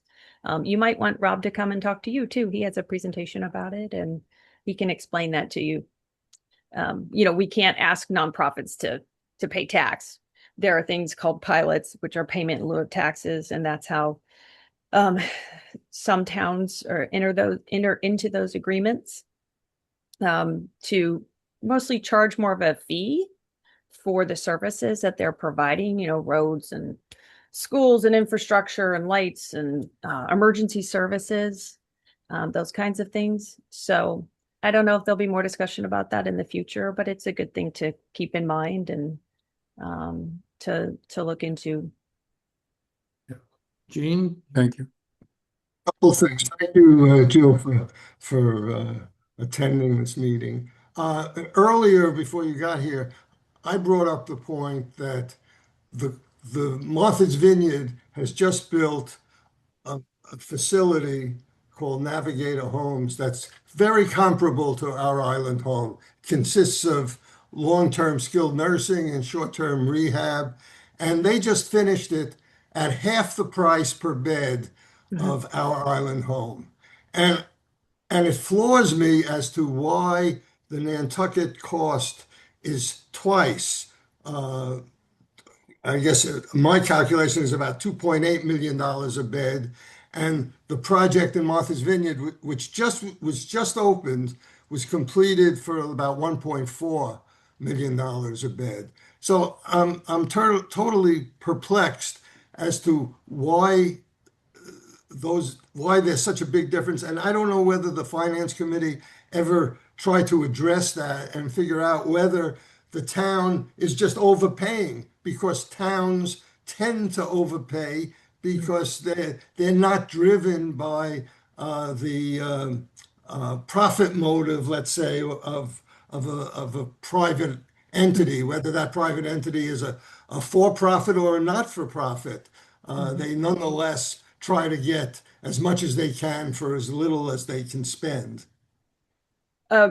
It's a really good question. I am not totally familiar with the agreement that Martha's Vineyard had, but I know I've heard the town manager say that was not an agreement available to us, that kind of proposal. So I can't, I can get you some information about that, but I know she has mentioned that was something that we couldn't do here on Nantucket, the structure of that project. And forgive me that I don't know the finer details. I mean, there's a lot of parts to it. They borrowed money from the Department of Agriculture. Yes, they Federal did. Department of Agriculture, which the town may not be eligible for, but a private nonprofit may be eligible for. Right. Because we are considered a rural community by Department of Agriculture definition. Right. Uh, I think where this sort of breaks down this year, which is a little different than last year, is, and I've said this at a meeting, the R. Allen Home project for the finance committee, for the capital committee, we all said the same thing. This is not a referendum on the most at-risk seniors that we have on the island. It's not. It is a referendum on this project. And so this particular project is something that we feel is it's too costly. And we would have liked to have seen some other proposals and ideas, and we haven't seen those. So Yeah. so we have to give you a recommendation based on the project that we have, is what I mean, you know. Gotcha. And I'm not saying that we don't have some good ideas. We've mentioned a lot of ideas, but this is what they put forward, and this is what we have to respond to. So it's at Sherburne Commons. You know, that alone is about $20 million of the costs that are baked into the numbers. If you look at that, and that's because they have to move some employee housing. It gives them an option to buy some cottages. You know, they had to work out an agreement with Sherburne Commons there, with that location. So I think that was a challenging location to work with. And then I know that they didn't feel like they could work with the building that they had, and then they would have to close it down in order to do any kind of renovations or expansion or rebuild there. So that committee, I think they've met. Peter, you can probably tell me better. I think they worked on that for 10 years. Yeah, it's been a very, very long project. I only got interested in it maybe last year when everybody, um, when it was When it was brought in forward. our faces, so to speak, and started learning about it. I did, which I would suggest anybody can do. Last at the beginning of last summer, I went over to the OIH and basically took a tour and spoke to the director, and because I wanted to understand better what people were talking about, and that will certainly lead to a lot of the discussion we had earlier today was the sensitivity, the emotional sensitivity of this project, and you can certainly appreciate that even more by visiting and seeing on the ground what we have and what you're used to seeing and all the rest of that sort of stuff. So Yeah. it's we're torn by all this because the financial case just doesn't seem to be there, and none of us so far have been able to come up with a bright idea suggestion as to how to improve that. We just sort of a belief that something better can be done. That may not be perfect for everybody, but is better than what has been proposed. And I think some concern that after last year that there doesn't seem to have been any attempt to Change it. look and at least explain why there is no change. So Well, this is a little bit of a conjecture, but one reason I think is because so what happens at town meeting, as you know, Peter, is if something doesn't pass town meeting, but it passes the ballot, you can bring it back. yeah, And I think that the select board felt like they should bring back the same project because that's what passed the ballot. Right. I think they felt like if we're going to vote on it again, and then they wanted to bring the same thing forward. I think because of that split, that's why they were a little uncomfortable with moving forward with closure last year. yeah. So I actually thought that was fair that they brought the same project back. They've said that there'll be closure. They gave that to us at Capitol and at FinCom and said, you've got to evaluate this based on the fact that if we don't do this, we're going to close. But I do think it puts a lot of capital projects at risk going forward. And, there's also often emergencies. We saw that with the airport and the firefighting foam. we've got this news about the wind farm today. I don't know what's going to happen with that, but there are often emergencies, and I think we can try to prepare for the long term, but a lot of expensive things usually pop up in the short term too. They just do. That's the nature of a municipality. That brings up a good question, at least to my mind, is that when you're planning a project, you usually build in a contingency. They did do that with Yeah, Arlen no, Hall, that about $10 million. This has to do with the capital projects in general. When the FinCom and the Capcom look at what is being presented and what's on the horizon, is there some maybe in the scoring process some contingency for the unknown unknowns in terms of capital needs, so that you could commit 100% soundly, but not have taken into account that sort of emergency that arises that nobody foresaw. Right. Yeah. Right. Well, one of the things that they often do, they often come in and they ask for more money, and we usually try to ask them, can you take less money? So we kind of do the opposite of what you're saying. We're like, can you really spend that much money this year paving the roads? Can you spend that much money doing the sidewalks? And we've asked them to really look at that and tell us, are you really going to be able to do that this next year? Or can that money wait until the year after? So there's a lot of discussion around things like that. But yes, you can't really plan for the emergencies, unfortunately. So it's a challenge. There's a lot of projects on there, and town meeting will really set the bar. I think that people will look at capital projects quite differently if our Island Home passes. And everything will be through a newer lens, I think. Okay, well, the under the way it goes right now, our Island Home is virtually the first of many, rather than the last of many. And I imagine the moderator will keep this order, and you'll have the maximum attendance at any event early. I think all the debt exclusions are going to bring out quite a few people. I mean, I'm not sure, but it's also on a Monday night, which is a different day of the week than we are used to meeting for town meetings. So there are a lot of variables, but Articles 11 and 12, I think, will definitely generate a lot of discussion and a lot of turnout. And but we also have the sewer on there, and no one's talking about that, and that's also very expensive.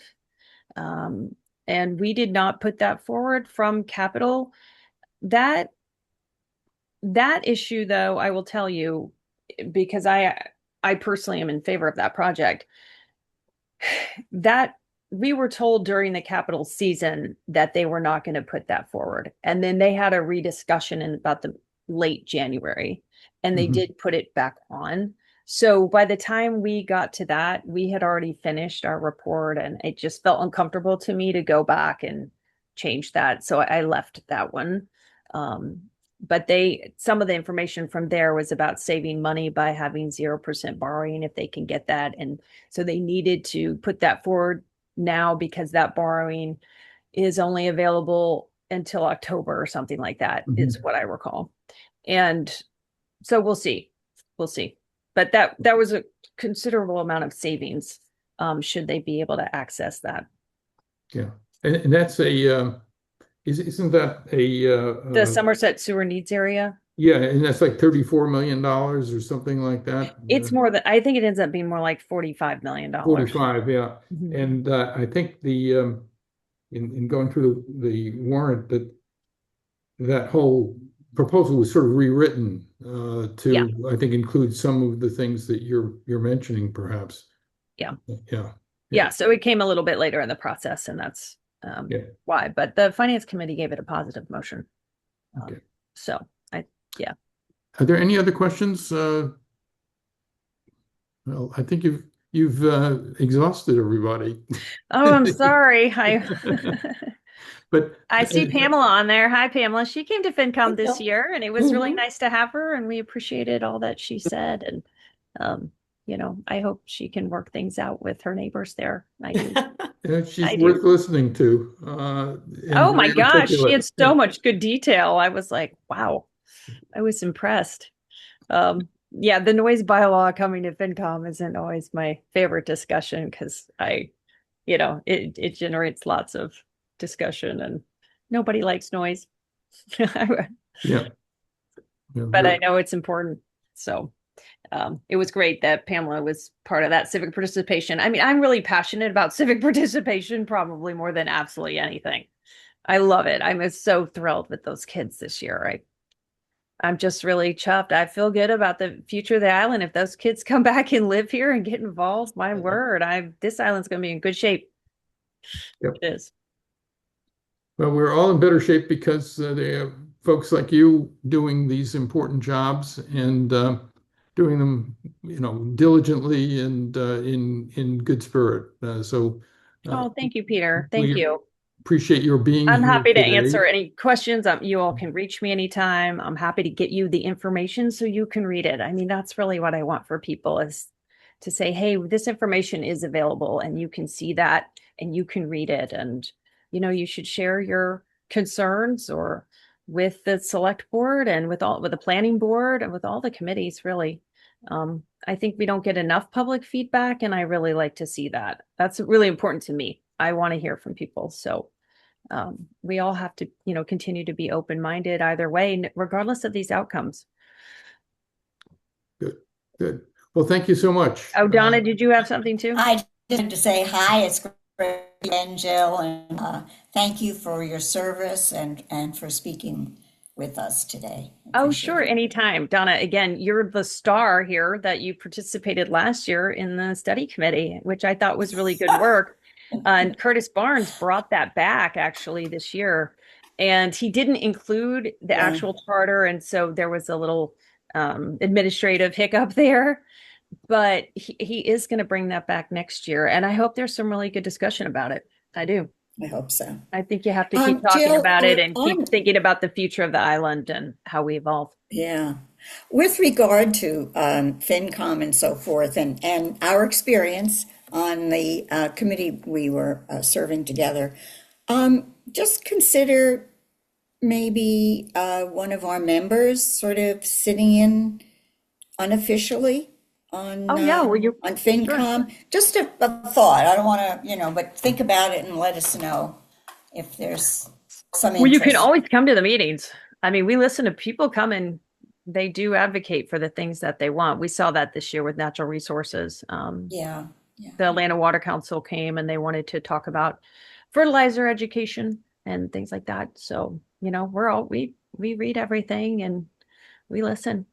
So I think but I know it's really hard to follow all those meetings. It's hard for me to follow all these meetings. I was like, oh my gosh. And the evidence today when I missed the time and got it wrong. So I can't believe I used to be a scheduler for somebody because I'm like, I can't schedule. What am I doing? That's the hardest part about being chair is scheduling the meetings. Who's coming? Who's not? Do we have a quorum? Did I get you the materials? It's a whole different world than just sitting on the committee. Good. Anybody else? Peter, I can't raise my hand as the host, so I'm raising my hand just really quickly. Oh, hi, Kathy. Hi. Yeah, so I think they're categorizing projects. You're talking about the SIP that you have, and I think that having the bigger picture and what's known that's in the pipeline, forget what's not known. And there are certain things that are it's the coastal resiliency, there's a grouping of things that are in that. Like in the Tom Nevers debris removal completion, that's really coastal resiliency. That's really kind of what it is. Plus digging up all the stuff the town buried there when they shouldn't have done that in the 70s. But so I think having those kind of categorizations and having the ability, at least the way I think about it, to look at the whole picture and get like a little, blip. What's each one of those things? Like one little paragraph. And how big are they? They're huge, they're medium sized, they're small. And then and this is coming down the pike, then we could and citizens could look at them, like you're saying, in a bigger picture and say, I would have ordinarily voted for that this year, but we got this other one that's coming down, and I know we can't do all of them. And if I had to choose, I would choose this over that kind of thing. I mean, it's future, and that project may never happen, but some of them are definitely going to happen. It's just a matter of when. Yeah, I mean, I said last year, I said it to the select board. I said you put $250 million in front of everybody, and only the Tom Nevers bike path passed. Right. Are you really surprised? They're feeling overwhelmed. And anyway, they've come back and they've put on about $200 million in projects this year. So we'll see how they do. But I think it's hard to make all the projects compete with each other. But there are reasons behind why some of them did. I mean, I just explained the sewer and the borrowing being at 0%. And I understand why they did that. And then they always say, oh, but it's just going to be more expensive next year. Well, that's probably true. But at the same time, that's the world, that's the reality we live in. So yes, it's going to be expensive next year. That's kind of already baked into my thinking. And that's why you set priorities and what is it that we actually have to do now. So I appreciate your saying in the categories and maybe looking at things in that way. And maybe that's what they'll do. I don't know. But I definitely think there needs to be some direction at that level. Okay, thank you. Going forward then, because your point on there's too much in a way for people to comprehend and digest at a single town meeting. Would it perhaps, at least from these capital program aspects, be better to have two town meetings a year, 6 months apart, to split some of this stuff up, and therefore, you only have to focus on half of the time. You maybe you do some triage on the whole thing, and yeah, I guess you could. I think in a way, I mean, we offer the tax calculator, right? I don't know if you'll have seen that, but you can put in the assessed value of your home. And it will tell you if you voted for this, what your taxes are going to go up. And it asks you if you get the residential exemption or not. And so you can see what your taxes will go up. So I think that that's really good. I guess, I mean, there's no right or wrong answer here. But if you're putting them all out there at the same time, at least you're showing, hey, this is what we have. Like, this is what you really need to decide on.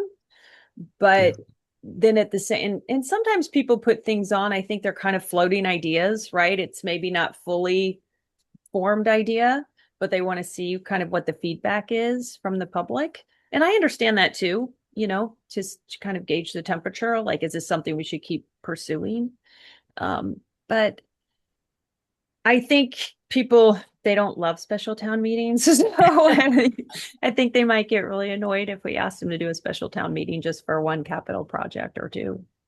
I understand that. Okay, well, thank you very much. Maybe that's just me. Maybe I'm the one that would be annoyed. I'm like, I have a quick question. There is an alternative, and that is the town council form of government.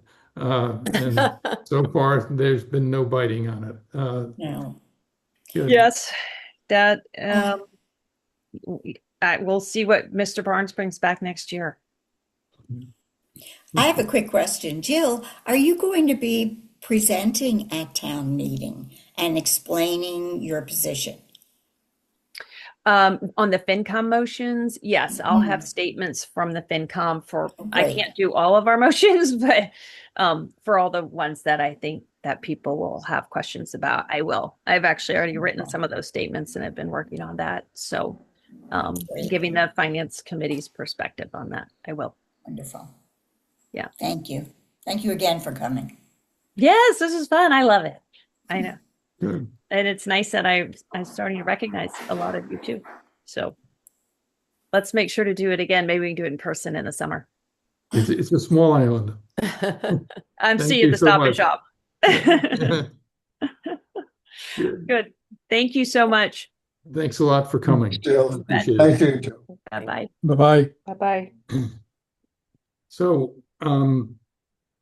I think we were toward the end of the OIH discussion, and I think, we got some good information here as to how we might better frame what we're saying.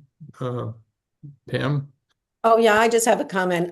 Yeah. And Jill made reference to I spoke at a FinCom meeting, and yes, I did get in writing a resolution with my neighbor. But I just wanted to bring up a quick tidbit about Article 68, which is attempting to change two things in the noise ordinance, supposedly to bring silence and consistency. But unfortunately, I don't think it does either. So currently, landscaping and construction noises cannot begin before 7 a.m., 7:30 in the old historic and densely populated areas. And then in the summer or in the high season, which used to be defined as June 15th to September 15th, those times pushed back to 7:30 and 8 o'clock. In Article 68, they've decided they want to do away with the seasonal noise, and they also want to make it consistent across the island. So they're going 7:30 all year round. So it's kind of interesting because in a way it means that noise can start earlier in some of the more densely populated areas of the island, like Old Historic, Village of Sconset. And the reality is it takes away any protection from noise in the mornings because it's changed the wording to read only commercial. So quick example, I'm a homeowner. I'm going to go to work in the morning, but I've got some lawn work to do. So I decide to pull out my gas-powered mower, blower, which I can still use as a private entity homeowner. And I'm going to cut my lawn, blow my grass, and cut my privex before I go to work in the morning. If I want to do that at 5 a.m., there is no restriction anymore because the ordinance is going to only apply to commercial operations. As a resident, if I were to call and complain like that someone was making noise at, 6:30 or 7 in the morning, is the police department then going to have to say to me, well, is it a commercial person making noise or a private person making noise? So this idea of making things easier or more consistent to me doesn't really make sense. And I've gotten a lot of this feedback from full-time residents. But I also think as non-voting taxpayers, a lot of us are there for the season, enjoy some of the tranquility of early morning and late evening. They are pushing the quiet hours to 6 p.m. at night, and I'd be really interested to hear how many noise complaints the town gets between 6 and 8 p.m. So I think there's a lot of things that were done to accommodate different groups with this ordinance, but I don't think it's achieving what it set out to do. And I know there's a lot of talk about it with some of the island-wide population, but I just wanted to bring it out that, for the most part, the only people who have benefited in this is commercial operations like landscapers who want to start a half hour earlier. It's not going to be quieter in most areas of the island. I mean, they could have pushed everything from 7 to 7. They could have pushed the 7 o'clocks to 7:30 and left the summer piece in line, but just kind of wanted to bring it to the attention if people hadn't looked at it. I appreciate that because this was on my list because I knew of your interest in it to discuss today. What do you think we ought to be doing something? And let me just give you my quick 2-second view on these noise things because the one time I did speak at the annual town meeting, it was about noise. And I can tell you if you actually want to hear noise, go speak at the annual town meeting because if they don't really want to hear from you, they're going to be talking to each other and the noise will rise up in the room. And that was part of my experience.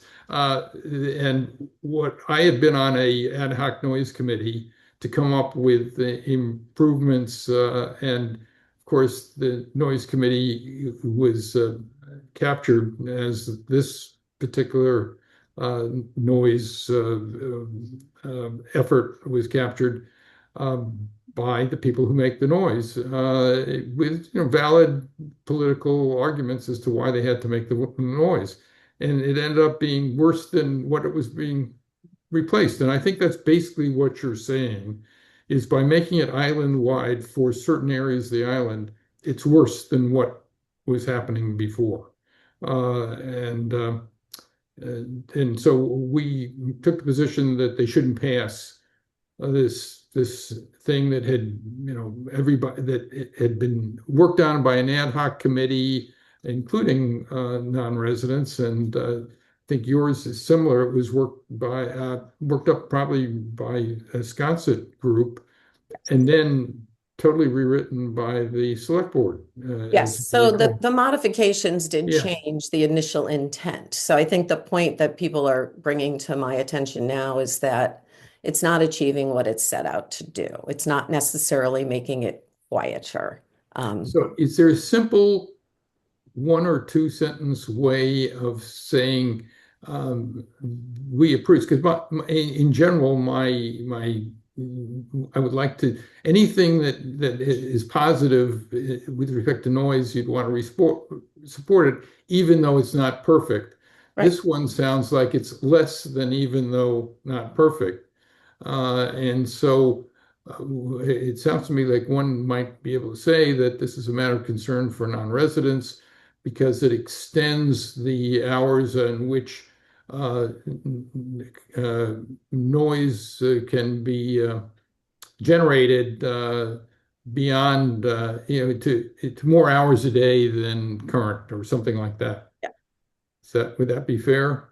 I think it is fair, and I'm happy to attach that to for your consideration to the other Yeah. stuff I'm sending you. Yeah. And is it the group, what does the group think about it taking a position? Because these would be, I'm not volunteering to go and address anybody on this. I'm just volunteering if it's the will of the group to at least put in a word or two at the select board level, which we then can use to,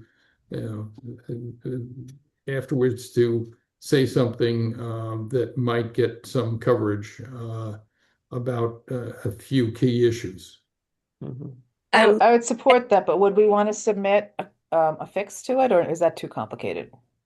Well, the interesting thing, to submit a fix wouldn't be a bad idea, but again, having been there, and you've been there too, Kathy, Yep, you need a citizen actually to propose the fix, right. to move to amend. Mhm. And so we'd need to find a person, maybe somebody who lives in a year-rounder, who lives in Sconset, who is similarly affected by this, that would be the most effective thing would be to have a year-round citizen saying, wait a minute, this is going to affect me and a lot of people like me in the following way. And And you could therefore, also put it in whatever you write. That's another way, you could have it in there. yeah, we could do that. But to be effective, There are some people that live in town in old historic districts who have been talking about how to approach this to keep, it quieter in those morning hours in town. And the Village of Sconset gets tough because there's only a few year-round residents, but definitely this Yeah. doesn't impact us in a positive way. So I'll definitely look into that. Well, it sounds like it impacts the old historic district too. Is that Yeah, right? yeah. And I don't know if anybody knows. I don't know if there are any more than a few people that live in the old historic Yeah. district And I too. mean, a lot of work went into this, but I think you're right, Peter, in saying that the more constituencies they talk to, like the landscapers and the contractors, et cetera, everything just sort of kept getting realigned. And then they got to a point where they basically just came out and said, we want this to go to town meeting. So we're going to make all these changes. I'm not sure that any of us loved the idea of taking away the seasonal section because there is something about having a little more quiet in those summer months when the island is so packed with people anyway. So Can I most, speak for a moment? I, Sure. I worked on this from the very beginning. That this was a request by Libby Gibson to have the Civic Association in Sconset come up with a plan. It was to make it consistent across the island, going back to when you testified, Peter, a long time ago. The idea, even with FinCom, was by making it for the old historic districts, this would be a pilot program. And if there was no negative feedback over the course of a few years, then the idea was please come back and expand it for the entire island, because the commercial landscapers who dominate all landscaping were never paying attention, because they'd say, oh, I don't know what day this happens in the summer, and I don't know what hour it changes to. So the idea was they have no excuse. And yes, the old historic sections lost a bit when the select board started modifying, but it does cut the construction that also was going on late at night in your neighborhood, where a carpenter could still be cutting boards after 8 o'clock. So this is the best attempt of what Carol Greenberg and the Civic Association pulled together by talking to every constituency and working with the town. But when you get in front of the select board and they start saying, oh, well, we can't do this because that would offend really the biggest construction company in the island that is on the road every day. So they're making modifications for the people that are running businesses.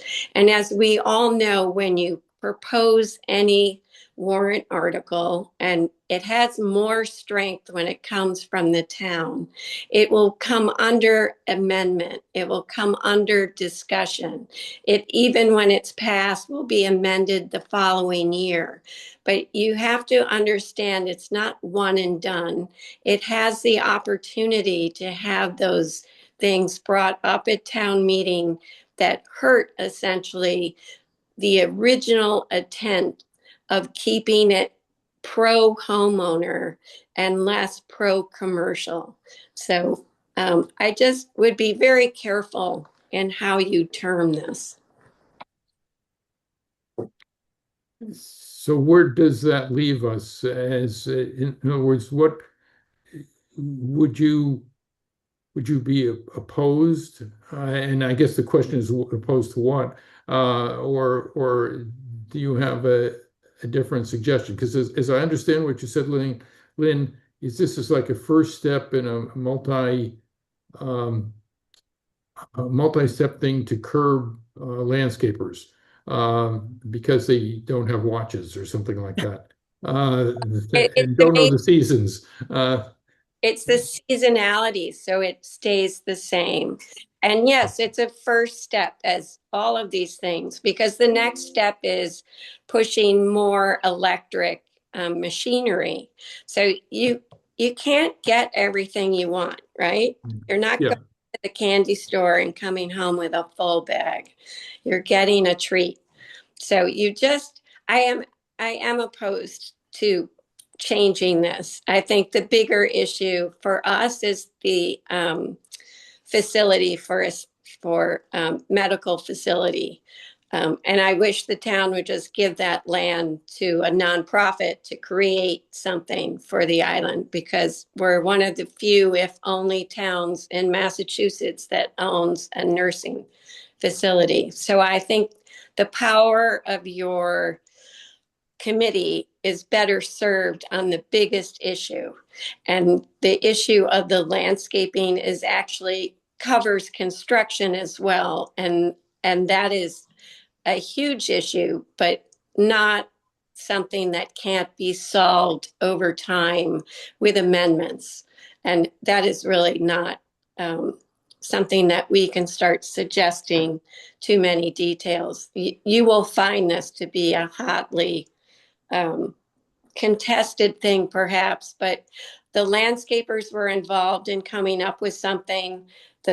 The construction companies, the homeowners, and in any kind of amendment to a bylaw, it everyone should be unhappy with some portion of it for it to get passed, right? because you never get exactly what you want, but you can amend it in the future.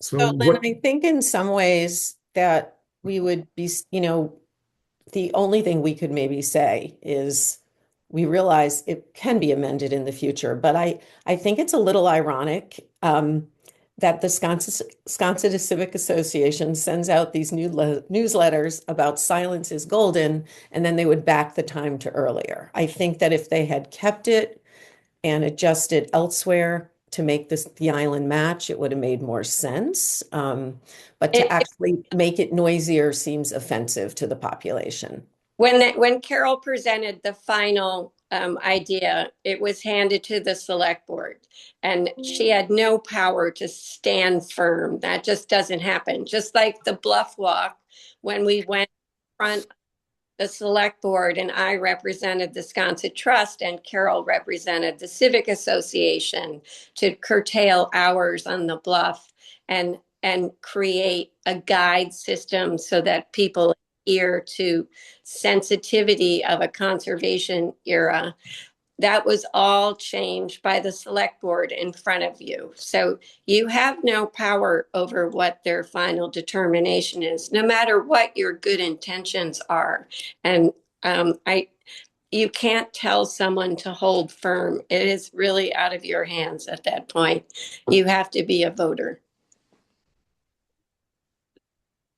so I guess the question that I have hearing all this is that whether with the changes, the Sconset Association is in favor of the passage of this as rewritten by the select board. Yes.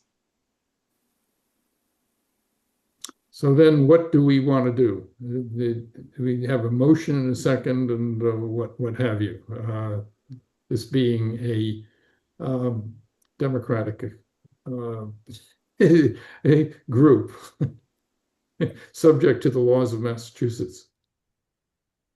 Yeah, Donna? I think we should put this off to another time. And does anybody else have any, Pam, you okay with that? Yeah, okay, good. Okay, so then what are we, on Old Island Home, let's just get back and close that. I mean, we're gonna set a world's record for length of meetings. We may be going longer than the negotiations in Pakistan. I think where we left off is to basically with some additional softness to stay the root of this does not make financial sense. We've got a horrible situation that we all recognize, and we think something better can be done. Yes. Yeah, and so do we have a motion? You have mine. Okay. My motion is still there. Second, all those in favor? Aye. Anybody opposed? Okay, so that we'll do that. And Pam, if you want to give me some language and do you maybe do you have a copy of what I did last year, what we sent in last year? I'm sure I can find it either, but it might be good to have that in hand. I can probably find it. Yeah, I'm Yeah. pretty sure it's attached to an email, so I'll take a look for that. Yeah. And so that'll be that. So I'll just go down the ones that seemed, I had Tom Nevers down. Kathy, anything you want us to do with the Article 16? Well, I think we should support it, but we haven't discussed it. So, I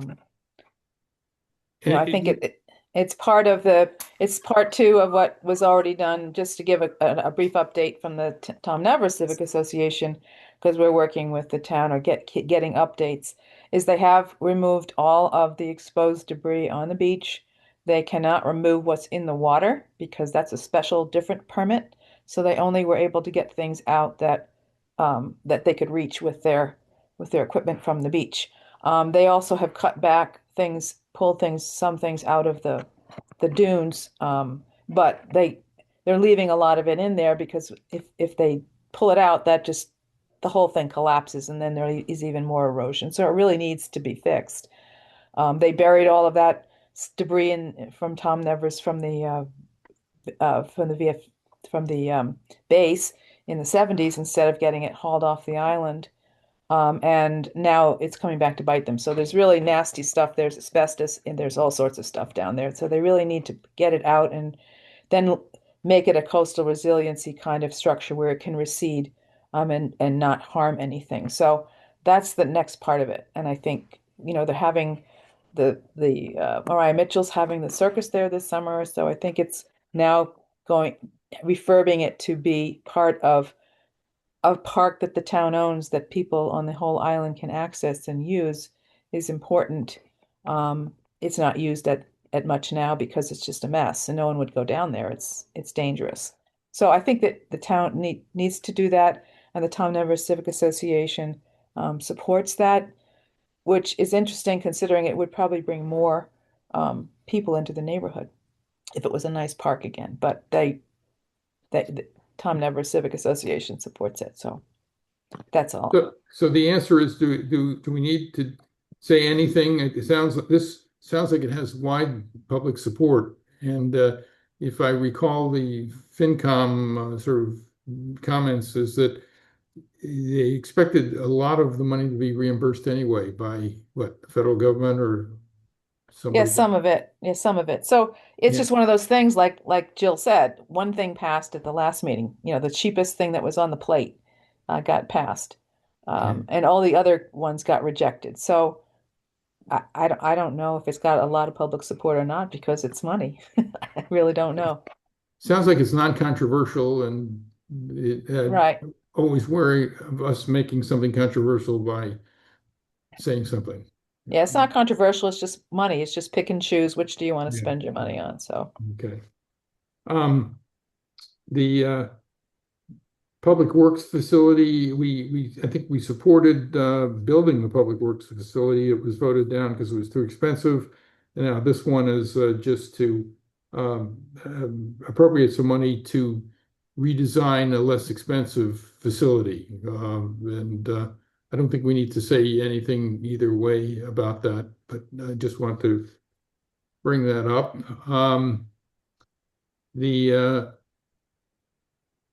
Let's see. We've gone through noise. I think Article 71 is general bylaw on stormwater management. It's a very long, complicated set of rules to start to address something that's really impacting the island. Something needs to be done. I'm not sure if this is the right thing or the wrong thing, but it's again a bit like the noise issue. It's a step in the right direction, but I just want to alert you to it because it puts some additional responsibilities, or clearly cuts the responsibility, clearly expresses stormwater management responsibilities that are on homeowners, and that are a little bit nebulous right now.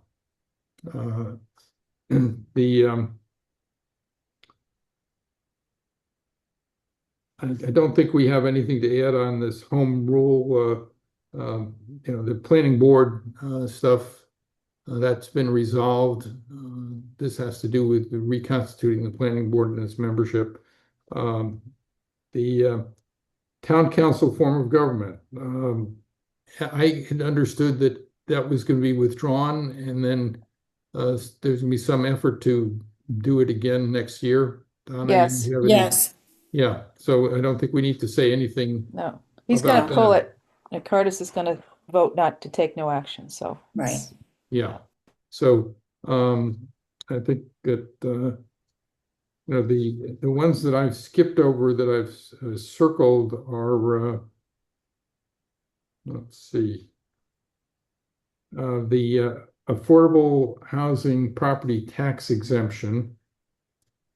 which is basically just the acceptance of Massachusetts law that allows um, the uh, the town to provide a exemption from the property tax, the same property tax we pay, for affordable housing. And I think we've been very supportive of affordable housing, and this is in the line of supporting affordable housing, and it's going to be a very small impact in any event, and it would not be smart of us to oppose that. Don't know if anybody else has views on that. And that's about it in terms of the ones that I've thought are worthy of at least somebody looking at them and thinking about them a little bit. Did anybody else have anything else of that nature? No. No, not Okay. for me. So we open meeting law training. That's on our agenda here. Yeah, I just put it there because I wanted just to make sure everyone has taken what was required. And there's a database that keeps track of there were sessions we were supposed to take in the fall that were like going through a PowerPoint, and then there was actual online training that they offered. And I think still there's some upcoming.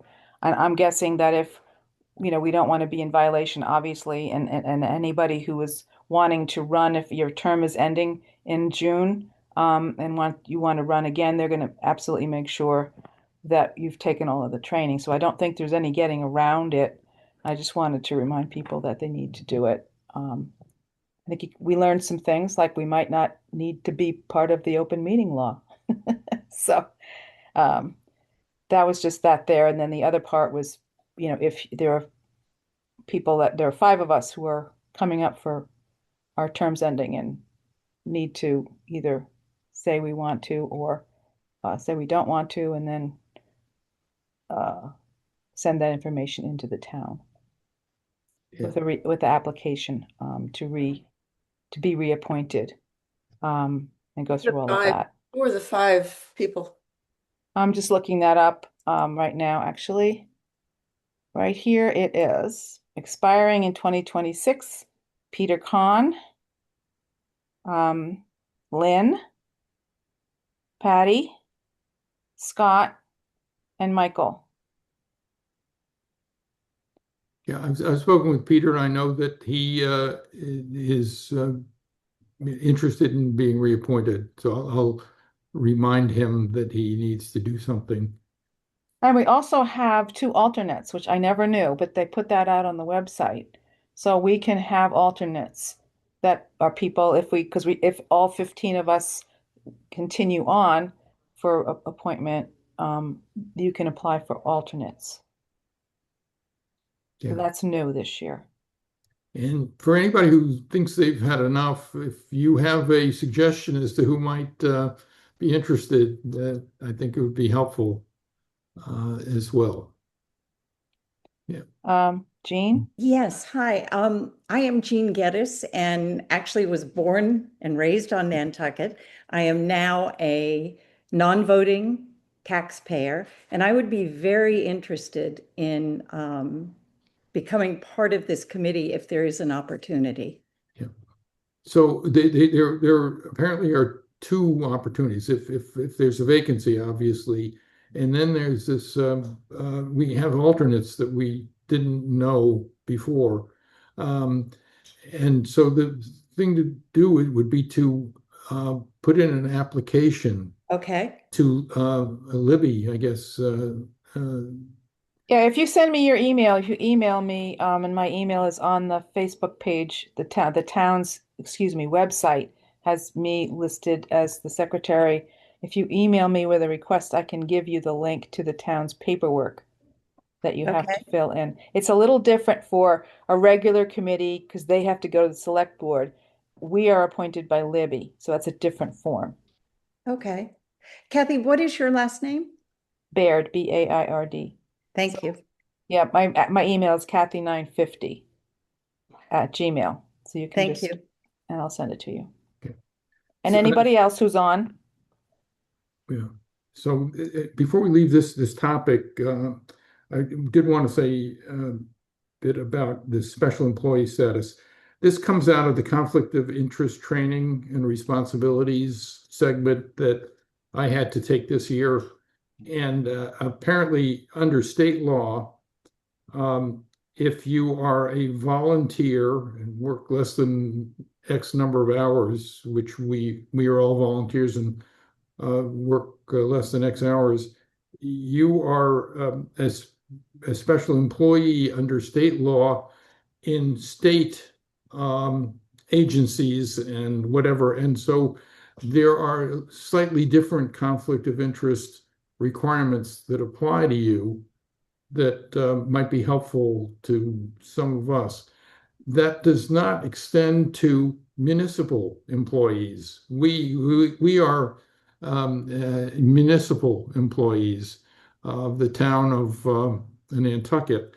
But there's a workaround for municipal employees where you seek the appointing authority, who I believe is Libby, to designate you as special employees. What I think we ought to do is, or what I would do is just write her a letter and say, you know, she ought to make it clear that the members of this group, the ACNVT, are special employees. Now, what does that do? I'm not representing to be a lawyer or a specialist in this area, but it allows you to more freely take positions in front of other groups, like the bicycle path group, or there is no such group, by the way, or the roads and right-of-ways committee and everything else, that you might have some difficulty doing as a town employee, unless you're a special town employee. That's about as close as I can get to it. Basically saying if you are active across the island in various other capacities other than your capacity as a member of this group, it might be beneficial to be a special employee. So I will do that unless anybody thinks I shouldn't. And we'll see what the response is. Let's see.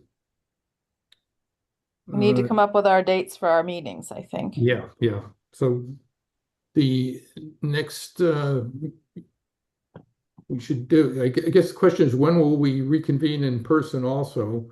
But probably not in May. But so should we meet the week after the town meeting?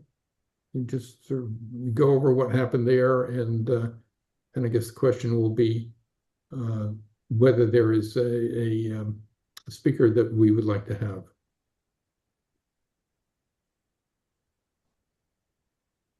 Any thoughts? Or is everybody meetinged out at this point? Let's see. Do we have any tentative? We had tentatively to have one the Saturday before town meeting, but that was the next one. And so then it would have been, I think we were first Saturdays of the month is what we had originally laid out, but that can all change. So there's two more that are Zoom scheduled ones that we can do. The first Saturday of the month. So that'd be the 2nd of May and I think the 6th of June. Those would be remote or could be remote. So they're completely flexible. We can change anything we want. But those are the only two that we had put into the system. If I can add, Patty and Donna and I met after our previous meeting, which would have been in October and November, and came up with some communications ideas. And we would like to discuss that at the beginning of a meeting rather than at the end of a meeting when we start to lose people. And I'm unable to attend on the 9th, but I could attend on the second. I can attend if we have a meeting on the second, or else. I would just like to put communications, our communications with the rest of the island on the agenda for a meeting soon. Good, good. So you're actually saying you want to be able to leave earlier in the meeting. We have to be What very he said. careful. We I have can to be very, understand very why. careful with that. By the way, I got questioned by the town on this PR subcommittee and whether or not it was, did they take meeting minutes? Did they was it open meetings? On and on and on. So there are certain rules about what you can and cannot do as a subcommittee. So we need to really make sure we understand what the criteria is there. Yeah, So that would be well, and a good that's, thing. you know, is sending out a announcement of the meeting. No, I mean, no, it's not. So that's But what the I me- told them. That's but what I the- told them. I told them that's all they're doing. It's just they're just sending out the message. well, I think we'd like to do more, and the question is, and Donna and Patty and I came up with some ideas for what we want to do, and is it just off the table, and should we just keep doing only what we're doing? No, have it on the agenda, but that needs to be part of the discussion is what are you allowed to do? Yeah, That's no, all. exactly. Yeah, yeah. Okay. When does the new fiscal year start? Is it July 1st. July 1st? Okay, so then we get Kathy, are we on for May 2nd and June 6th? We're not on for anything. Those were just Oh, the dates we okay. had picked. We Okay. had picked way back in the fall. Okay. And but they're completely optional. So we can Okay. change them, do anything we want. They're just in there. They may be in your calendars, that's all. Yes. Okay. So why don't maybe we try should- May 2nd to start? Perfect.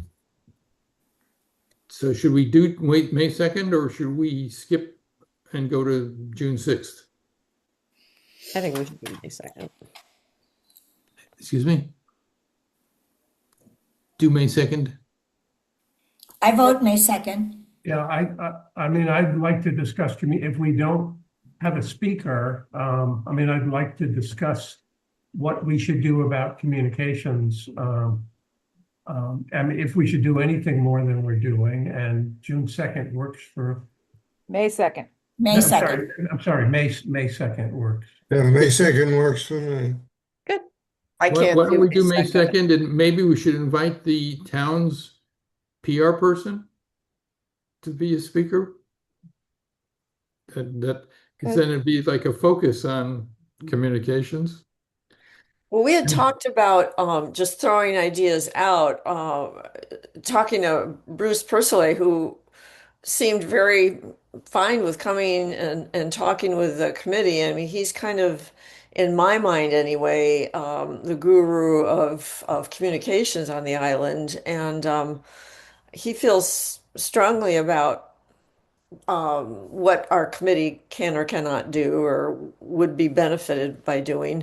But that was never decided upon. It was just ideas. Steve, Sounds like a good idea.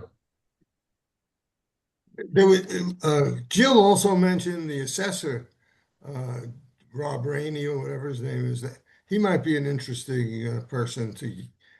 Maybe we can put him off to June, Jean? Oh, Since, yeah, we can put him off anytime, but No. I think it's a great idea.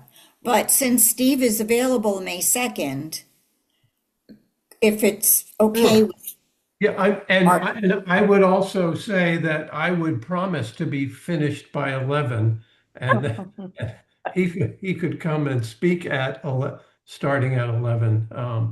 It's just I want to get this on the agenda and not just push it to the end.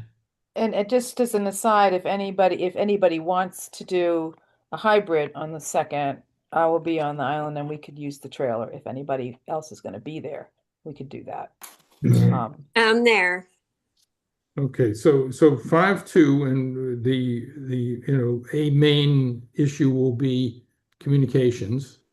And then I'm sorry, Gene, I missed the name that you tossed out there. That was Bruce Said Pursley. Rob The Rainey, assessor. the assessor. I'm still not getting it for some reason.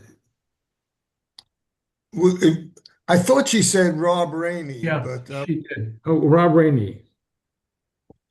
Yeah, he has spoken to us before, but that was, a number of years ago.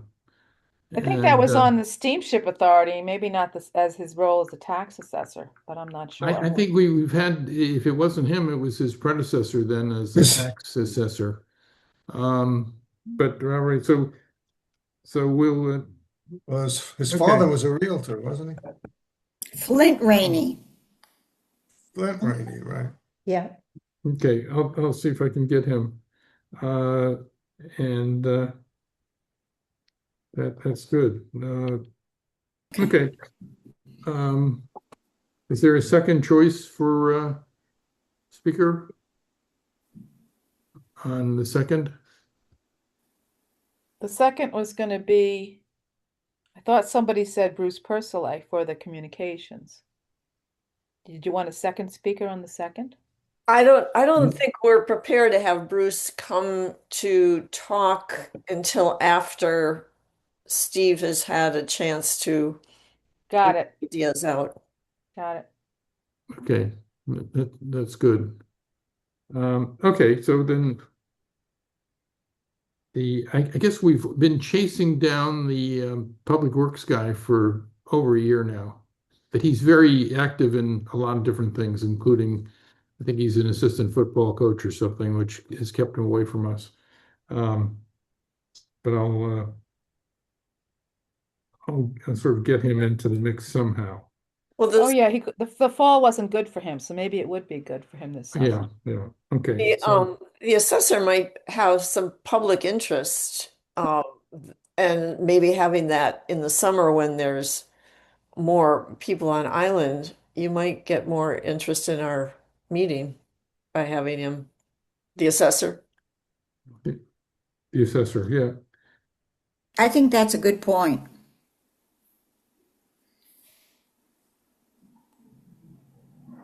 Okay. Do you want to start June 6th for in person or not, Peter? I won't be there on the 6th. I have to. Yeah, I won't be there on the 6th. I think I'm not going to be there until late June. And then I should be there the rest of the summer. But Can we do a I hybrid? never know what's going to happen tomorrow here. Can always do a hybrid. Every one of the ones we do that in the trailer is a hybrid. Yeah. So Yeah. Okay, so I'll try to get the Public Works guy in for May 2nd. It's May 2nd, right?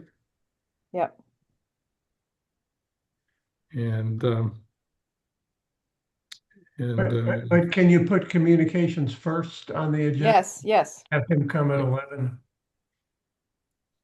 yeah, okay.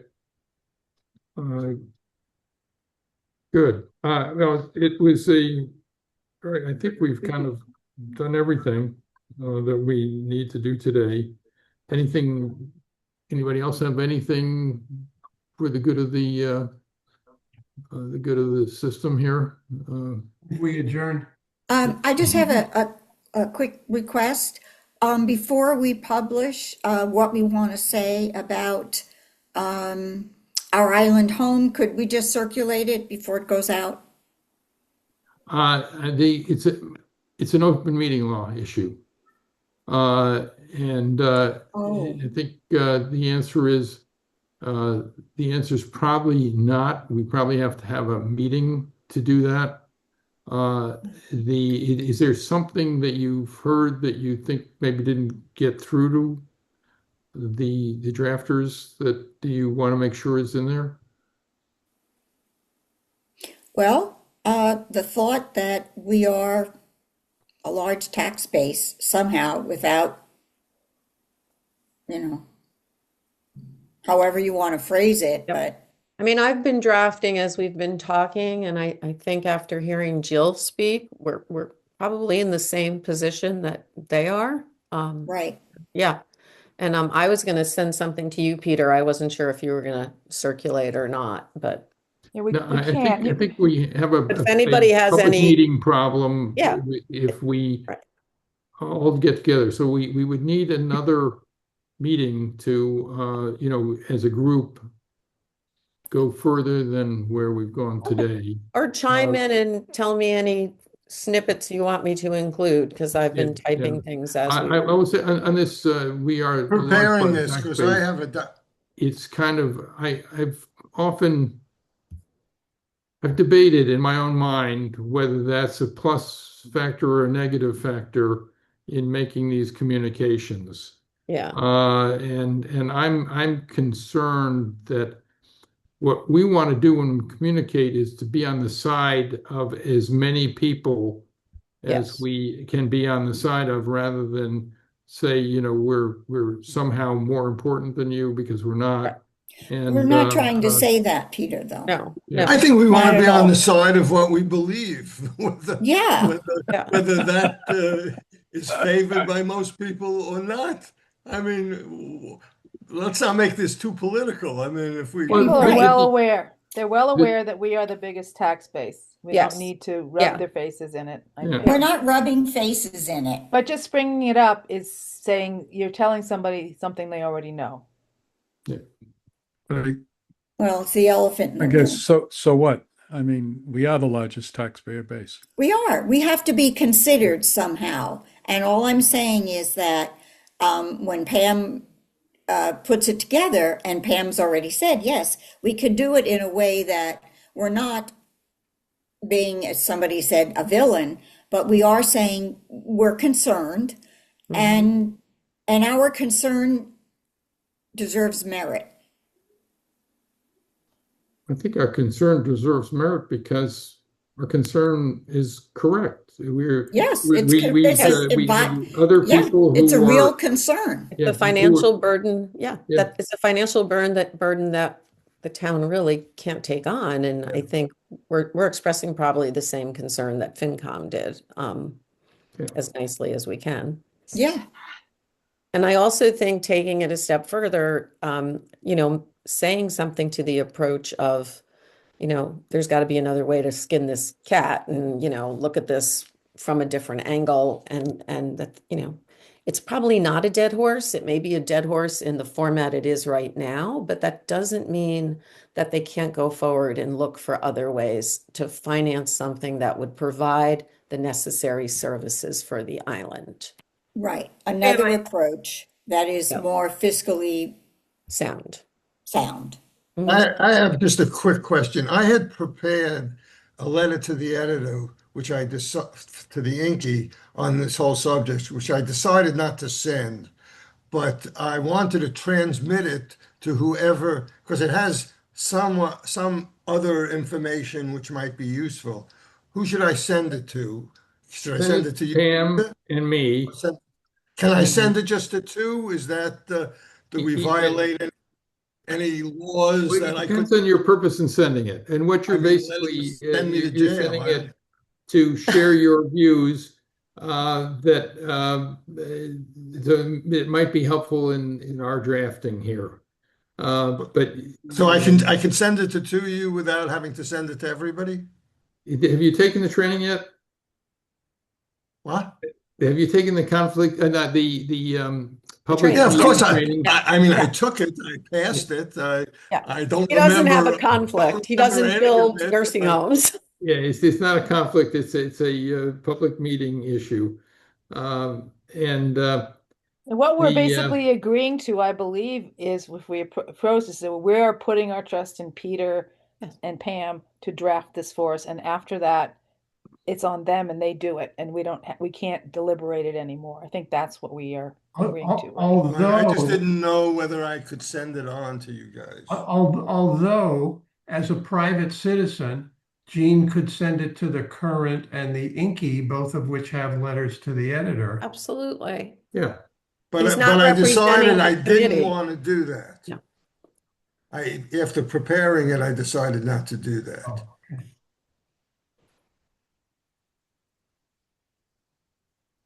In the old days, you I'll used send to it be to you able to too. send things to the Inky and ask them to withhold your name. I don't know if they still do that. But Josh won't do that.